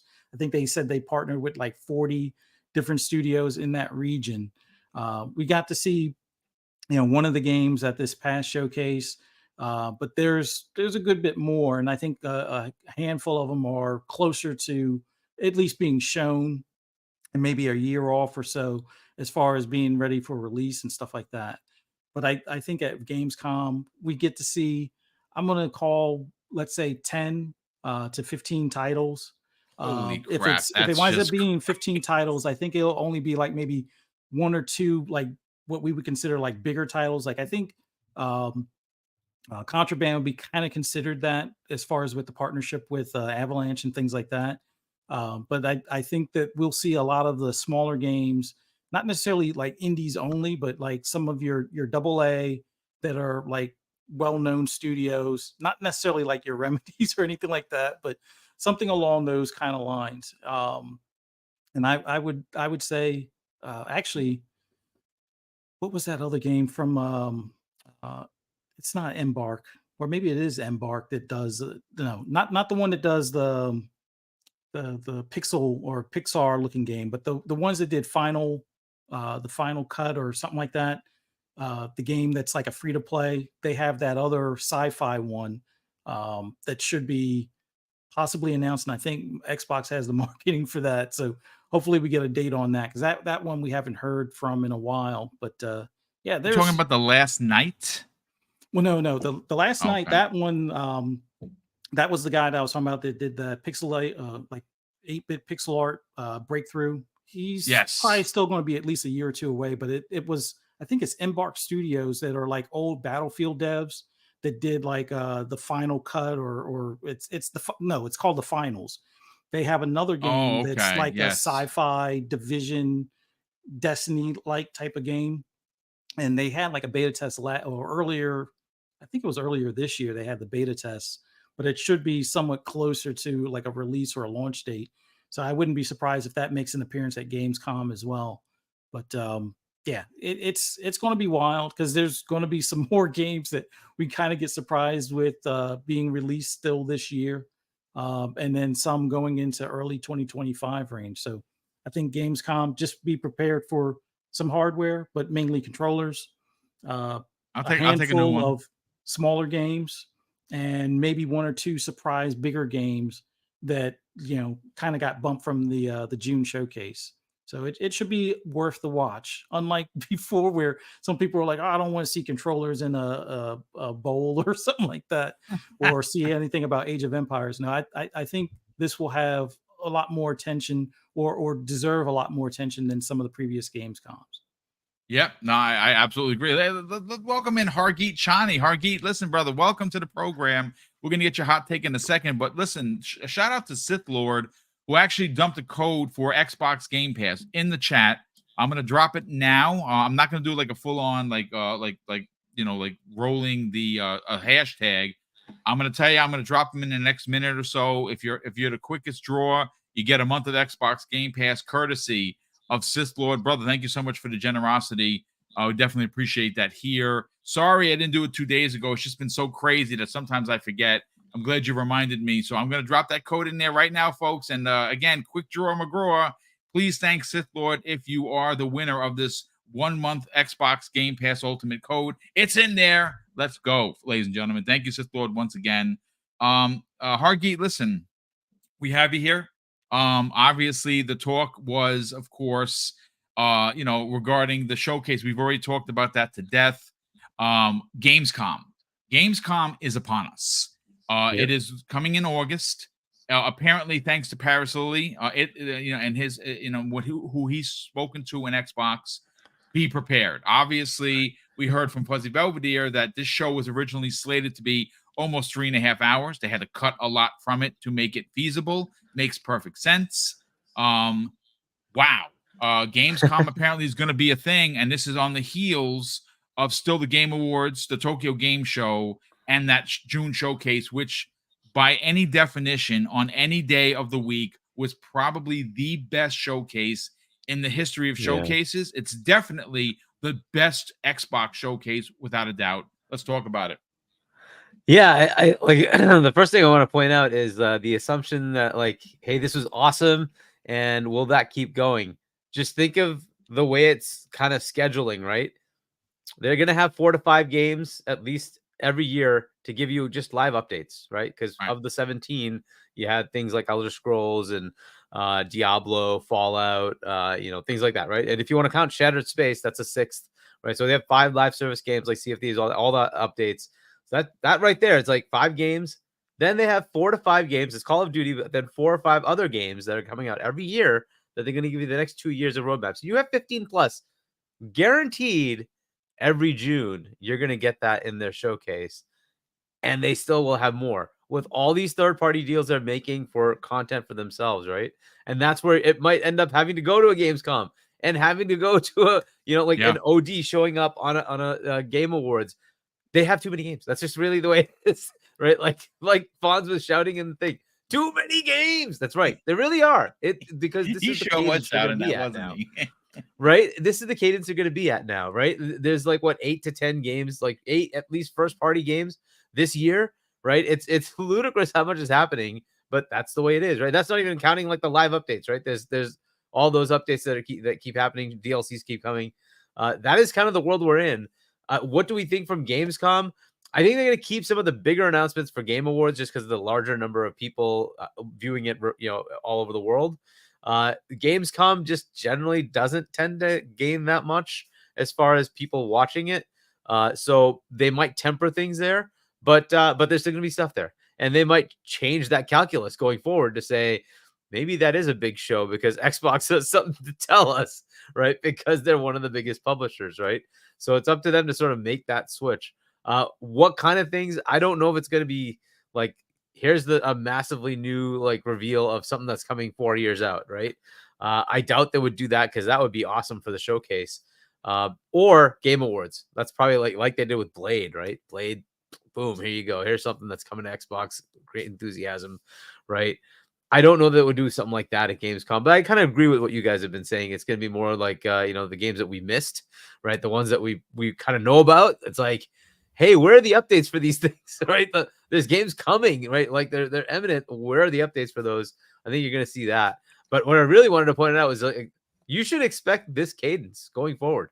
This is what's going to happen. Every June, you're going to get 15 to 20 Xbox first party announcements on top of their third party, announcements. So it's going to be a killer showcase after killer showcase. And how the other sides managed to compete with that. Well, Nintendo actually, believe it or not, they release quite a few games every year. We just never notice, right? But well, I do. I buy them all. 8 to 10 games. Yeah, and you know something, I'm on the hook for every one of them. I buy all of them, and I buy them 2 times because not only do I buy them for myself, I buy them for my nephew Tyler, and he gets the game right along with me. So they're getting my bucks. Yeah. Now those games generally, I mean, there's a few that are very, very high end, but most of them tend to be more medium games. Yeah, medium level games. They're not going to be like the levels of a Doom or a Fable or something like that, right? So fair enough. But I guess you could also say the same thing with Hellblade and South of Midnight. Maybe those aren't going to be very large games, but they're great, right? And so you have that. Now the other side is PlayStation. I don't know how they realistically compete with this. They've put themselves in an odd situation, as we've been pointing out. Hey, they pivoted to gas, and now they have to pivot back, which means they're going to be stuck for a while. Yep. And their original plan sucked. Why? Because their games were costing too much. Yeah. So what do they plan to do? I don't even know what they plan to do. Nintendo just sells games like there's no tomorrow. So they make money. They make a lot of bank. They make more profit than PlayStation by like twice as much, right? They're ridiculous. Xbox has live games. They do. They have King and on top of that. One of which was number 1 in May, by the way. Just saying, right? And so I don't know where PlayStation goes, but as far as Gamescom, I don't know what PlayStation even brings there. They're not even going to show up. Nintendo, I don't think they're even going to show up. To be They honest with don't. you. They don't usually have much of a presence. No. I think, right?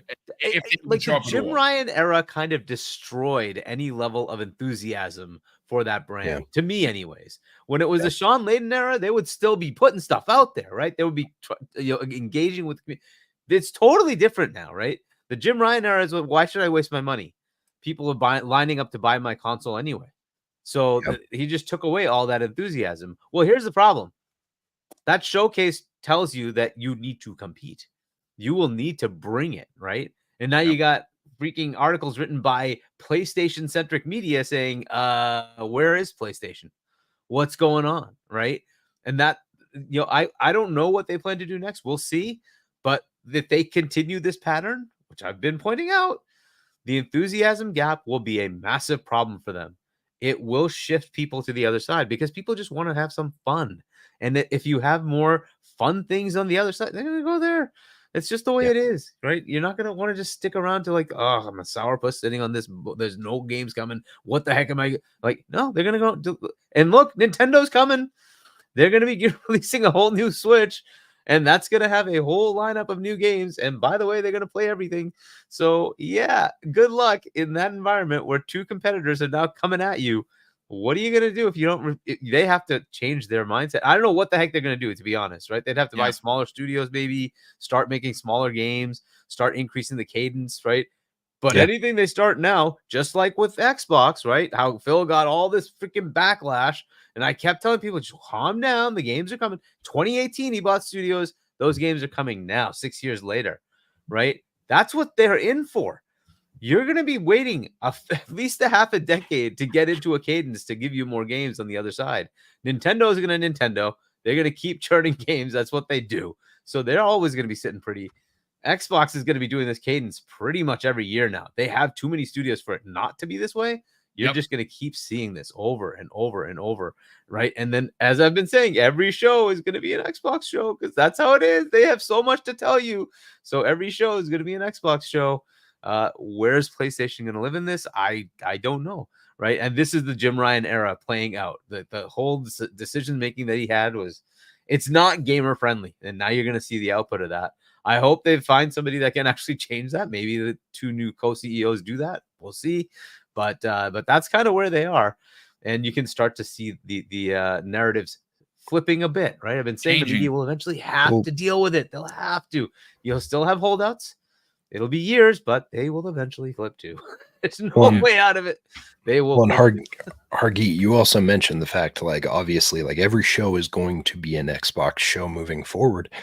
And that's the benefit of them picking up ABK, right? Is because even if you don't have stuff going on in like your primary first party salvo, you've got stuff coming out on a regular annual or biannual cadence where like every showcase you're at, even if it's not supposed to be an Xbox geared thing, it's going to be Xbox published. It's still going to be there. So like you're going to see that logo. It's literally like the Trojan horse of marketing because it will be everywhere no matter what. Like there's no getting rid of it now. And the compellingness of Game Pass will just keep getting more and more ridiculous. And eventually, like they're going to be a holdout, a set of people who are just like, no, I will never do. Good for you. Most people won't care. They're like, what? I can spend that little and I get all that. Where do I sign up? So there's just going to be people that will just say, yep, I'm taking that. And we'll see how this plays out over the next couple of years. But I can see the Nintendo market share staying pretty dominant. And I can see the Xbox market share starting to increase because there's just so much content. Like the enthusiasm is going to be there. You might even say, hey, yeah, some of these games are coming to the other side. But they're going to associate it with Xbox because they're marketing it. It's their showcase. You're going to say, oh, Xbox has all this. Cool. I'm going to go get an Xbox. That's just what's going to happen, right? And the beauty of Xbox is everything's day and date PC as well. So if you happen to be a PC enthusiast, you're good to go. No problem. So this is just the way it is with their stuff. So we'll see how that plays out. But Gamescom, I expect them to have something cool. I don't expect it to be like massive, substantial reveals. I think they will have those at the Game Awards, even though there's this whole Keighley hate thing. I think there's too many eyeballs that they're gonna take advantage of that every year. There's gonna be something, and I like that. I want those shows, even if they don't give them the awards, to be, yeah, I walked away saying that was an Xbox show. Yeah. And, oh yeah, there were some awards too. Yeah, whatever. Yeah. No, I listen. At the end of the day, they could scoff at the awards. As long as they keep selling games, and that's going to be the bottom line.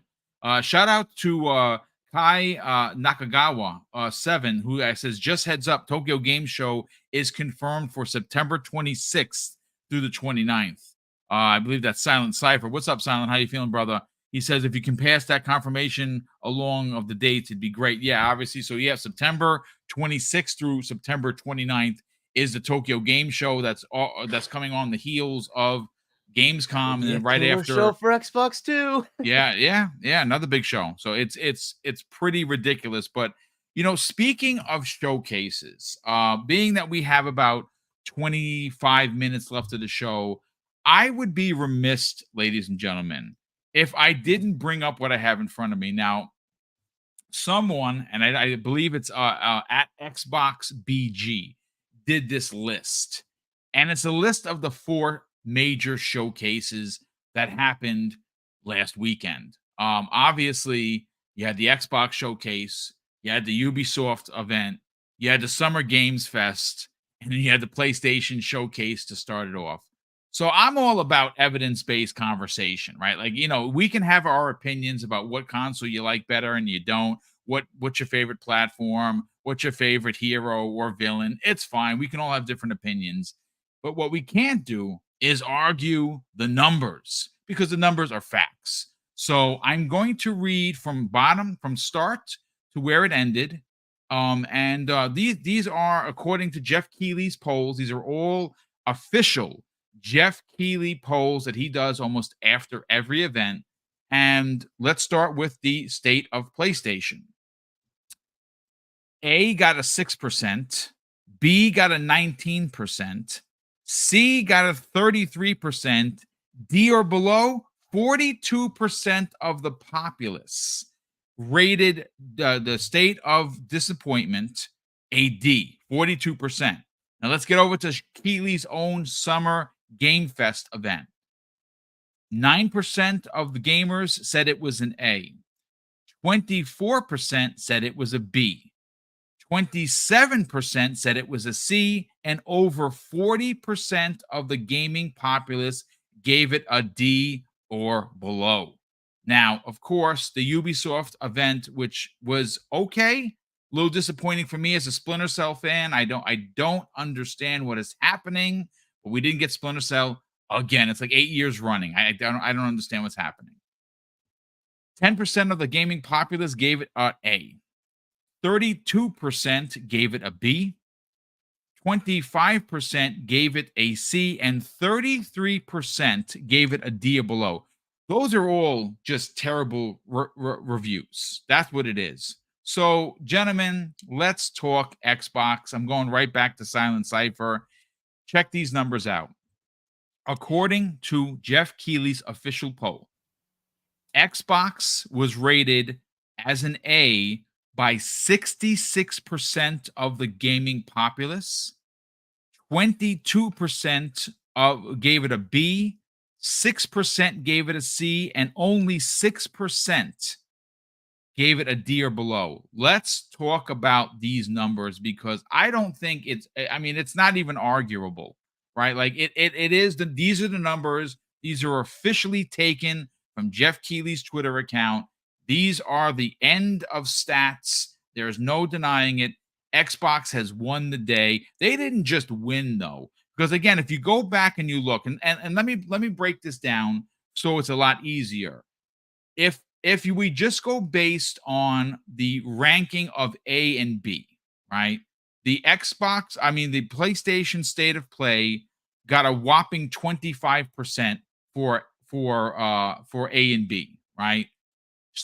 His showcase got let's see, what did he get? 32% for A and B for Keighley showcase, 42% for the Ubisoft event, 88% of the gaming populace. That's 88% out of 100 gave it either an A or a B Let's go. What are your thoughts? I mean, you know, we're literally seeing it roll out and play out right in front of us, like this sea change, right? Like all of a sudden, we've, you know, it's bad when even very well-known ponies are out there asking the questions, what the hell's going on? What are we doing? Why is this Sony one so bad? But Microsoft killed it over at this other showcase. Like it's wild to see because like Yeah. obviously there are some stands that you knew were not going to move. They were going to stay their ground. They were going to continue supporting it no matter what. Right. But a lot of the people that were kind of already on the fence, your MBGs and folks of that nature, a lot of them were sitting there like, what are we doing? Like, what is this? Why is this happening?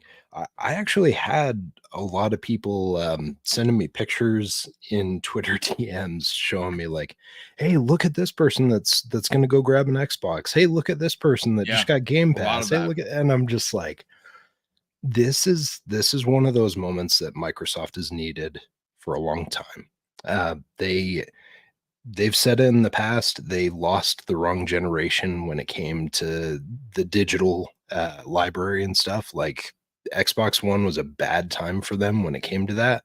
Mhm. PlayStation ate their lunch. Yeah, indeed. But these times, like we saw it with Xbox and now we're seeing it with Sony, these times when you have so little coming out for your ecosystem for a long time, it's like Hargeet was saying, is like, not everyone's going to sit there and be like, yeah, you know, like I'm going to stick around with this. Or like what you're all saying is like, no one's going to just be like, yes, I'm going to hate myself and continue to play the same game I've played 5 times because there's no other content. They're going to go where the content is. And that's what we do as gamers, right? Is like if the content's on PC, we can play it there. If it's on our handheld, our Xbox, whatever, we play it there. This mindset of staying in that one ecosystem just because you're so ride or die with that plastic box is a thing that is it's an ancient approach. Things are changing. You can get your games everywhere. There's no need to barrier it behind this paywall, behind this plastic box. Like you can get these things everywhere else. Sony's doing it too. And whether people like it or not, those games are going to be on PC. Those games are going to be on other systems. And so it's just these ratings were, first off, hats off to Xbox because they did a really good job at actually editing this thing and putting together all the detail and all the videos that they should have shown. What were they all things that I loved? No. There were some live services and things that like I don't care about personally, but I understand that like not everything is for me. Right. And that's fine. That's fine. Like if you want your live services, they are there for you. They've got your Fallouts, they've got your Elder Scrolls, they've got all those things. But man, one of the things that was highlighted, it was actually sent to me in the chat earlier by Sir X-Man. Actually, he was mentioning, he's like, notice how the majority of the games that we saw were single player. One of our biggest arguments for a long time is everything's going multiplayer. No one's focusing on single player. It was somewhere around 80-85% that were single player experiences that were Yes. highlighted. Yep. And what was our general reaction to this show? Very favorable. So they showed us the things we were interested in. The feedback was favorable. The loop continues. If we give them that feedback, if they see that positive feedback from these things, like that's what they're going to support. They'll still have their live services, but they're understanding finally that there's more to it than just like getting the cash grab. Like getting those people involved in Game Pass, keeping them in Game Pass, keeping them in the ecosystem as a whole is going to be a big thing. Fantastic points. I absolutely agree. I think you're onto something. It's again when you look, when you have 88% of the gaming populace giving an A or a B versus some of the very low rankings for Ubisoft, for Summer Games Fest, and for State of Play, the times are changing, ladies and gentlemen. It's just clear as day. Like I said, some people don't think it's going to happen for a couple of years. I think that this is the more that we keep seeing these shows, the quicker the transition, especially because of the value proposition that people seem to be forgetting. You're going to have your trolls out there that be like, nah, boom, I'm going to buy my games. I don't care. I'm not renting them. Fine. Buy all the games you want. But you know what? You are lining the pockets of Microsoft. Good for you. Congratulations. They just bought another studio. And how do you feel? You paid for it. Great. Wonderful. Who wins? Xbox. And how do I win? Well, I don't get any money in the back end, but my service continues to go up in value. So, listen, before we bring in you, Fuzzy, let me thank Mandingo McThickens. Drops a very generous $20 super chat. And he says, boom, as I stand here, staring into the mirror with my man cut staring back at me, we agree that this is an awesome time for gamers. Game Pass is blowing up. Not only am I currently excited, giggity, if you will, but I'm also excited for it all. And you should be. There's games I'm excited for. I'm excited for Astrobot. I'm excited for Lego Horizon. I'm going to buy that on Switch. I'm not buying it on a PlayStation, but I'm gonna probably platinum with a big smile on my face the next Astrobot. Maybe it's not your game. I'm platformer guy. I cannot wait. So there's that. But listen, it's a great time to be a gamer. I don't care where you game, but right now, especially as an Xbox fan, it's exciting times. Jay Rambert drops a very generous $10 super chat, and actually just heard about this morning from Everborn. Says, boom, did you see that the head FTC lawyer for the ABK deal has resigned from the case and that was being worked on with Sony? The lawyer and the FTC saw how MS is now porting games to PlayStation, thus no case. Yeah, he actually recused himself this morning. That's breaking news. So what everyone seems to think, and I think Florian Mueller commented on it, that it seems like the case is just wrapping up, which makes sense because at this point it is a lost cause. Freaking God. He's gone. The case is probably going to be, there's not going to be an appeal. There's nothing to fight. There literally is nothing to fight. Xbox is putting games everywhere. It's ridiculous. Lena Khan fails once again. It's fine. But Fuzzy Belvedere, let's get your hot take on this because again, I understand opinions. Have yours. Everyone should have their own. Absolutely. But the numbers don't lie. These are official polls from Geoff Keighley. He does it every show. And here we are. Well, the numbers don't lie. 88% of gamers, 88 out of 100% gave the Xbox show an A or a B. That is massive. Let's talk about it.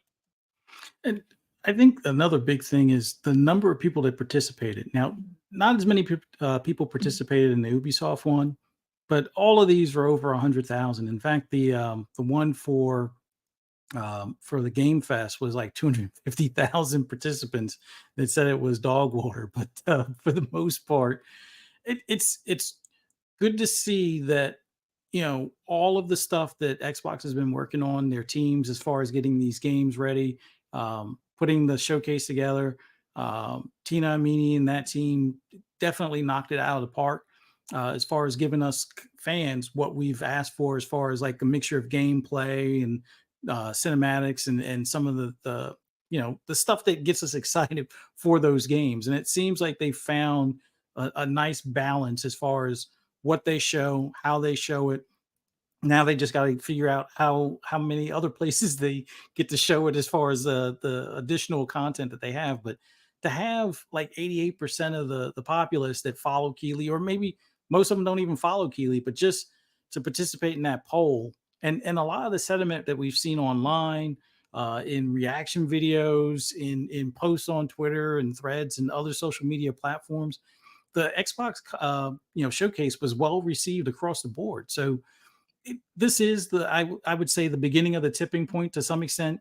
It's kind of been festering for a while as far as a lot of people that have claimed that they were waiting for PlayStation Secret second showcase and so forth. And now there doesn't seem to be one or anything remotely close to what they were It's expecting. coming. It's coming, Fuzzy. It's coming. Eh, Don't give up maybe, the hope. Don't give up maybe, the faith.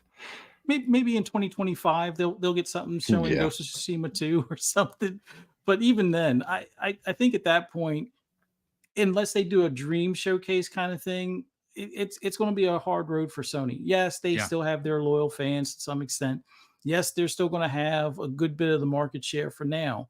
But I think if a lot of people start recognizing that, especially the ones that are on PS4 or even Xbox One this generation, currently to this day, when they realize that, oh, I can go ahead and get a Series S for under $300, and at some times of the year under $200 or around that amount, and get Game Pass Ultimate.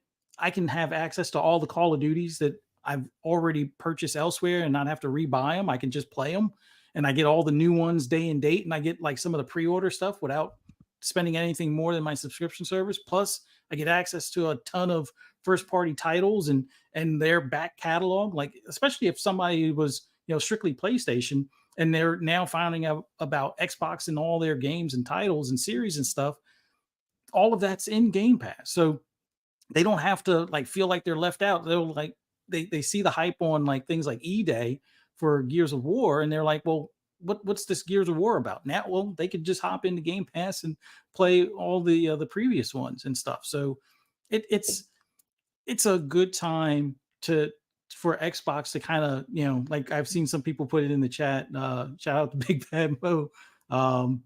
With boot on the next season. Yeah, I think it's pretty much in full effect at this point. And then the fact that you now have a lot of these games showing up later this year, early next year, and there's still tons that we know are in development or pretty much ready to go. It's just that they got to find a slot of when to release it.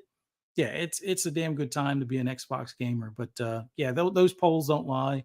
I would say if it was somebody that was Xbox centric, yeah, it might be skewed, and that's what people would argue. But everybody knows he's more of a PlayStation guy. And when people are telling him his show was dog water and the state of play was dog water and an Xbox showcase was like the best thing since sliced bread, yeah, I think it's clear that the transition or the flood of people possibly coming into the Xbox ecosystem is upon us. So good to see. Yeah, it really is good to see. But again, this is a look. Microsoft put themselves in a corner, Hargeet, with the Xbox One. Bad messaging, bad marketing. Certainly, leadership said some things that kind of didn't do good for them, and they've been clawing back. You know what I'm saying? This is coming off the heels of the Xbox 360. This is not the Xbox One generation. Granted, yes, when you compare console sales one to the other, PlayStation is 2-1, in some places 3-1, right? There's no denying that. But console sales isn't the whole business. It's a part of it. And if you look, you have said it yourself, it's going to take time for the shift. I don't think it's going to take as long as maybe you thought, to be honest with you. I think that based on this poll, we're starting to see a shift that a lot of people didn't see coming, at least in my personal opinion. Let's get your hot take on this, because I think there really is a lot to cover here. When you consider how fickle gamers are, and you do a poll, and again, these numbers are, I'm literally reading them verbatim from Keighley's personal Twitter account, and 88% of gamers that voted on this poll gave the Xbox showcase, an A or a B. It's pretty telling. Yeah, I mean, look, so maybe you're right that it'll happen faster. I just think there's going to be holdouts, and but the fact that there's that many gamers, like 12% who thought it was bad, but the rest thought it was good, tells you the gamers really just care about games. And like when they're seeing games that they want to play, they're like, I don't care if it's on Xbox stage. These look fun. I want to play these games. I saw plenty of PlayStation folks who were ecstatic at that Gears trailer. And that's exactly the kind of thing. You're like, it doesn't matter. It's a game, and you just watch that trailer and you're like, yeah, I want to play that. That's exactly what I want, right? And do you say the same if you're a Doom fan when that like trailer drops, right? It is what it is. Like these games are going to just speak for themselves. People are going to want to play them. The enthusiasm is like, hey, you just showed me a game,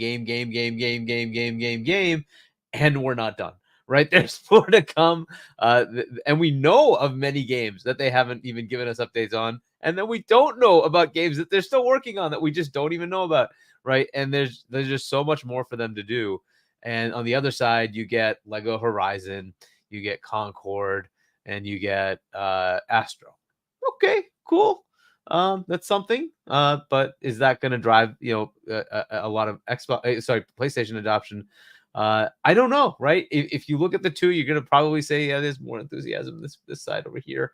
I haven't even spoken of things like indies coming out, right? If you're a fan of that kind of thing, are you not going to want to play that game, right? What was the article? It was that Indiana Jones is coming to PlayStation. Why do you think they write that? Because they want to play that game. Hopes and dreams. They want to play that game. Right? Like, well, too bad. You know where it is? It's over here. You know what did happen as part of the ABK acquisition? We found out they paid. Phil went and paid Disney to make that exclusive.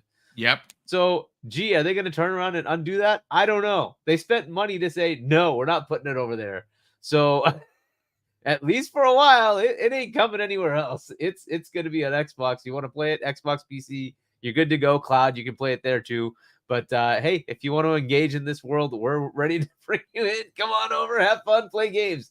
And that's exactly where things are. So look, A's and B's, and you got to say a lot of that is going to be from people that are PlayStation centric. That's just like the Keighley audience isn't exactly very Xbox centric, is it? So they're loving it. So, it is possible that the media has to then respond to that. And maybe they're also taken aback by this response level, that it's going to switch that fast. I still think it'll take a few years for people that are like really embedded in it, like to say, all right, I got to give up. This is just, I have to like go where the games are. It just is what it is. Right. So, but hey, if it happens sooner, great. I think the next showcase is going to be that like, hey, wait, they did this twice. When it happens a third time, yeah, it's over. It's over. What are you going to do? You can't just keep pushing away from it. You're going to have good stuff coming from Nintendo because Nintendo's Nintendo. And then when PlayStation has to tell you, well, we kind of did the wrong thing for a couple of years and we don't have anything for a while. What are you going to do there? You're eventually going to go to like wherever the games are, right? Now, this is exactly what happened in the Xbox One gen when we kind of had this little transition phase where everything kind of dried up. You're like, oh, where are the games? And, lo and behold, that's where that ended. And thank God Phil came in, said, no, we're going to compete. You give me some time, though. I need to go buy stuff. I need to go get games for you. And here's the fruits of that. Here's the results. We're starting to get those games. So yeah, it's looking good. The big beneficiary is anybody who has Game Pass. You will get tons of games all the time. What I really liked from the showcase was, hey, it isn't just first party. Like there was a lot of churn about, oh, they'll switch over to their own stuff and stop doing the third party stuff. No, they went and got third party games too. Yes. So we saw day third party games, some big ones. So like, hey, I like it. This is exactly what I want to see.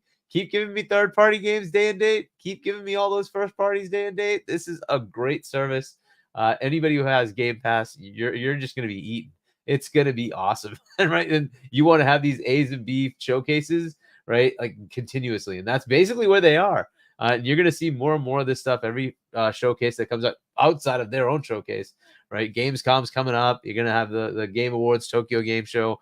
They're going to be there. They're going to be there in a big way. And they're going to be the ones generating enthusiasm. It's up to the other two to start playing into that as well. Nintendo hasn't really had to do much because, well, they're Nintendo. PlayStation has totally abandoned trying to do anything. They do like a showcase every couple of years, which is just ridiculous, but that's what they do. And like that's gonna have to change. They're gonna have to come up with something. I don't know what they're gonna do, but they're gonna have to come up with something. And like the third party exclusivity deal stuff. Yeah, it's gonna start drying up. I don't think they're gonna keep going there. I think they're gonna see like, why am I gonna take away my relationship with Microsoft, who happens to own Windows, and take that away from me when I have the ability to be everywhere and make money? What is Sony going to offer me? Right? They're going to have to kind of come up with something to fix this. I don't know what that is. We'll see. But that's the beauty of competition, right? One side pushes up, that means the other side has to do something to compete with it. That's awesomeness. They were going to have to do this anyways because Nintendo is bringing it, right? And whether they like it or not, Nintendo is not sitting around anymore, and they're going to bring it. And now they're going to have to compete with them. So we'll see what happens there. But I like this. I like having a three-way competition. This is great. Look at all the stuff we're getting. This is awesome. Indeed. Well, listen, ladies and gentlemen, that's going to do it for Breakfast with Boom. 2 hours on the nose, actually. Hopefully you enjoyed the show enough to hit the like button. If you are not already subscribed and you're interested in the conversation, I do live streams 5 days a week, Monday through Friday. All great content, all different panels, all different shows. And I do have 3 mainline shows that are Xbox centric. If you want Xbox talk, consider subscribing. While you're here, before you go out, of course, hit the like button. We have a last super chat here from Silent Cypher, who's sitting on the panel. He's being very scandalous, as he always is. He says this after dropping a $5 super chat. The Sony Super Secret Showcase is going to show off, and he has this on confirmed information, Lego The Last of Us, Lego Ratchet and Clank, and Lego Stella Yams, Ponies Down Bad. Oh my God. Say it ain't so. That's how they're going to build things up, one Lego at a time. There you go. That's right, Lego. I like how you did that. They're going to build things up by putting the bricks together. That's so scandalous. But listen, and they're gonna pull you from those other ecosystems to the PlayStation with those Lego games too. Just you be aware. Be cautious. Be cautious. I could have said it, but Boom, I wanted to hear you say it because it just feels better. It just feels better when it's not just me. So I love it. That's good stuff. Ladies and gentlemen, hopefully you are going to have, hopefully you had a great time today. Again, hit the like button on your way out. Let's get to the outros, sell everyone else's brand, and you can start your weekend off on the right foot. Silent Cypher, by all means, brother, sell the brand of the Xbox International Podcast Wednesday evenings at 7 p.m. Eastern Standard Time. Also, they do have one on Friday nights in Espanol, which, of course, I want you to talk about. And more importantly, where can people follow you on social media? Well, as always, thank you for having me. It's awesome to be hanging out with all you guys. I'm going on vacation here pretty soon, so you're not going to catch me on very many things. You might catch me occasionally on Twitter for a minute being an ass goblin, but it's going to be less for the next week or two. Hargeet, it was awesome that you were able to jump on and hang out with us for a little bit too. I feel like it's been too long, so it's great to hang out with you and chop it up again. So Wednesdays, Xbox International at 7 p.m. Eastern Standard Time.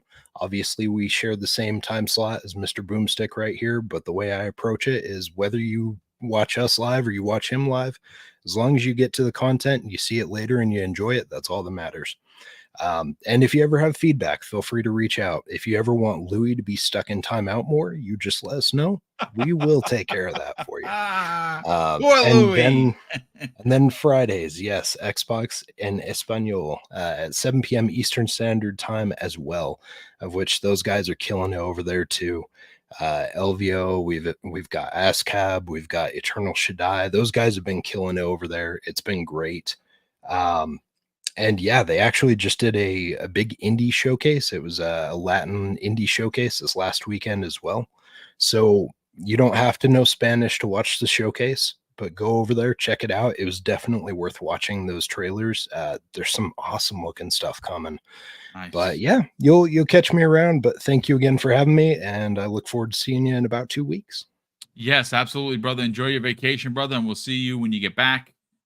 Fuzzy Belvedere, let's sell your brand, brother. Where could people subscribe to the best place for anything and everything in the racing genre, and more importantly, follow you on social media? As always, thank you for having me on. It was awesome being on here with you guys.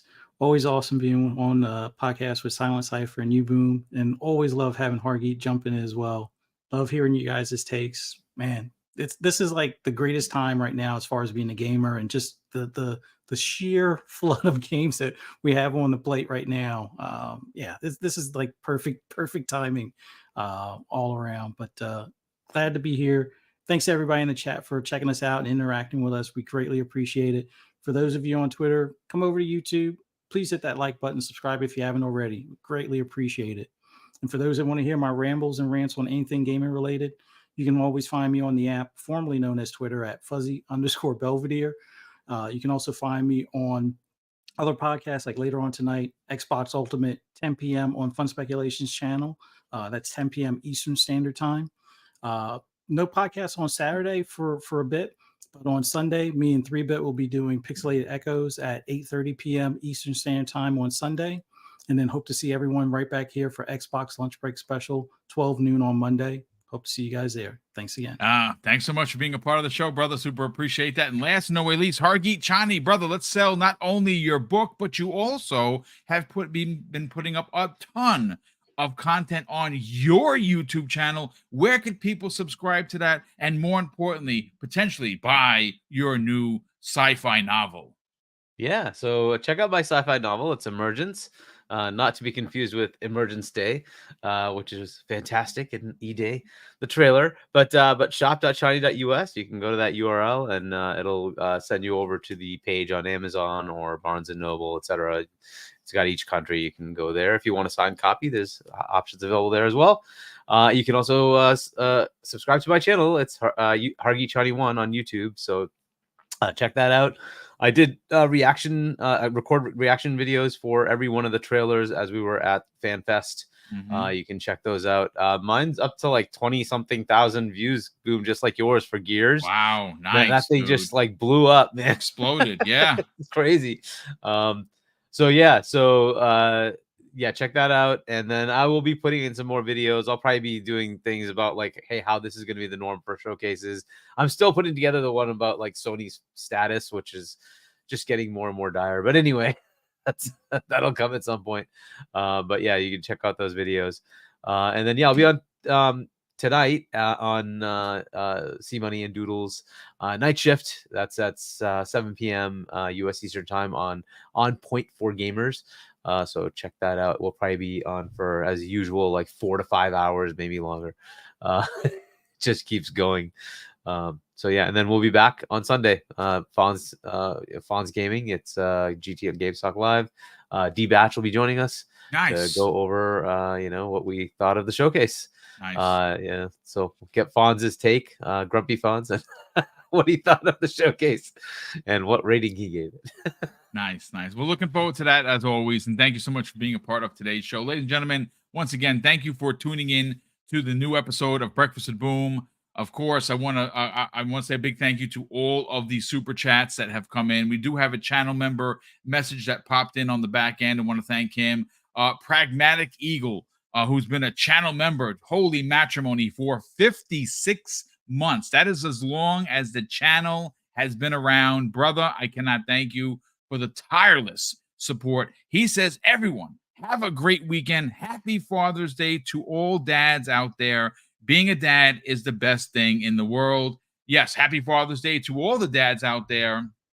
And of course, happy Father's Day to all the moms who play both roles. Sometimes they get forgotten about, and that is a big deal. And I say that on the back end as well, because obviously there are some moms that do take on the role of dad. So, of course, happy Father's Day to everyone that is a parent that does, try to be the best parent they could be in their child's life, whether it be the father or the mother. But thank you so much for raising your kids the right way. And of course, I'm going to close out the show with something that's incredibly important to me. Hopefully one day it'll be important to you. And that's something that my dad taught us when we were kids. And he would say, Craig, treat others how you want to be treated. And also, it doesn't cost anything to be nice. You live by those rules, son. I can guarantee you're going to have an awesome day. So take care, everyone. And we'll see you next week on the newest episode of Breakfast with Boom.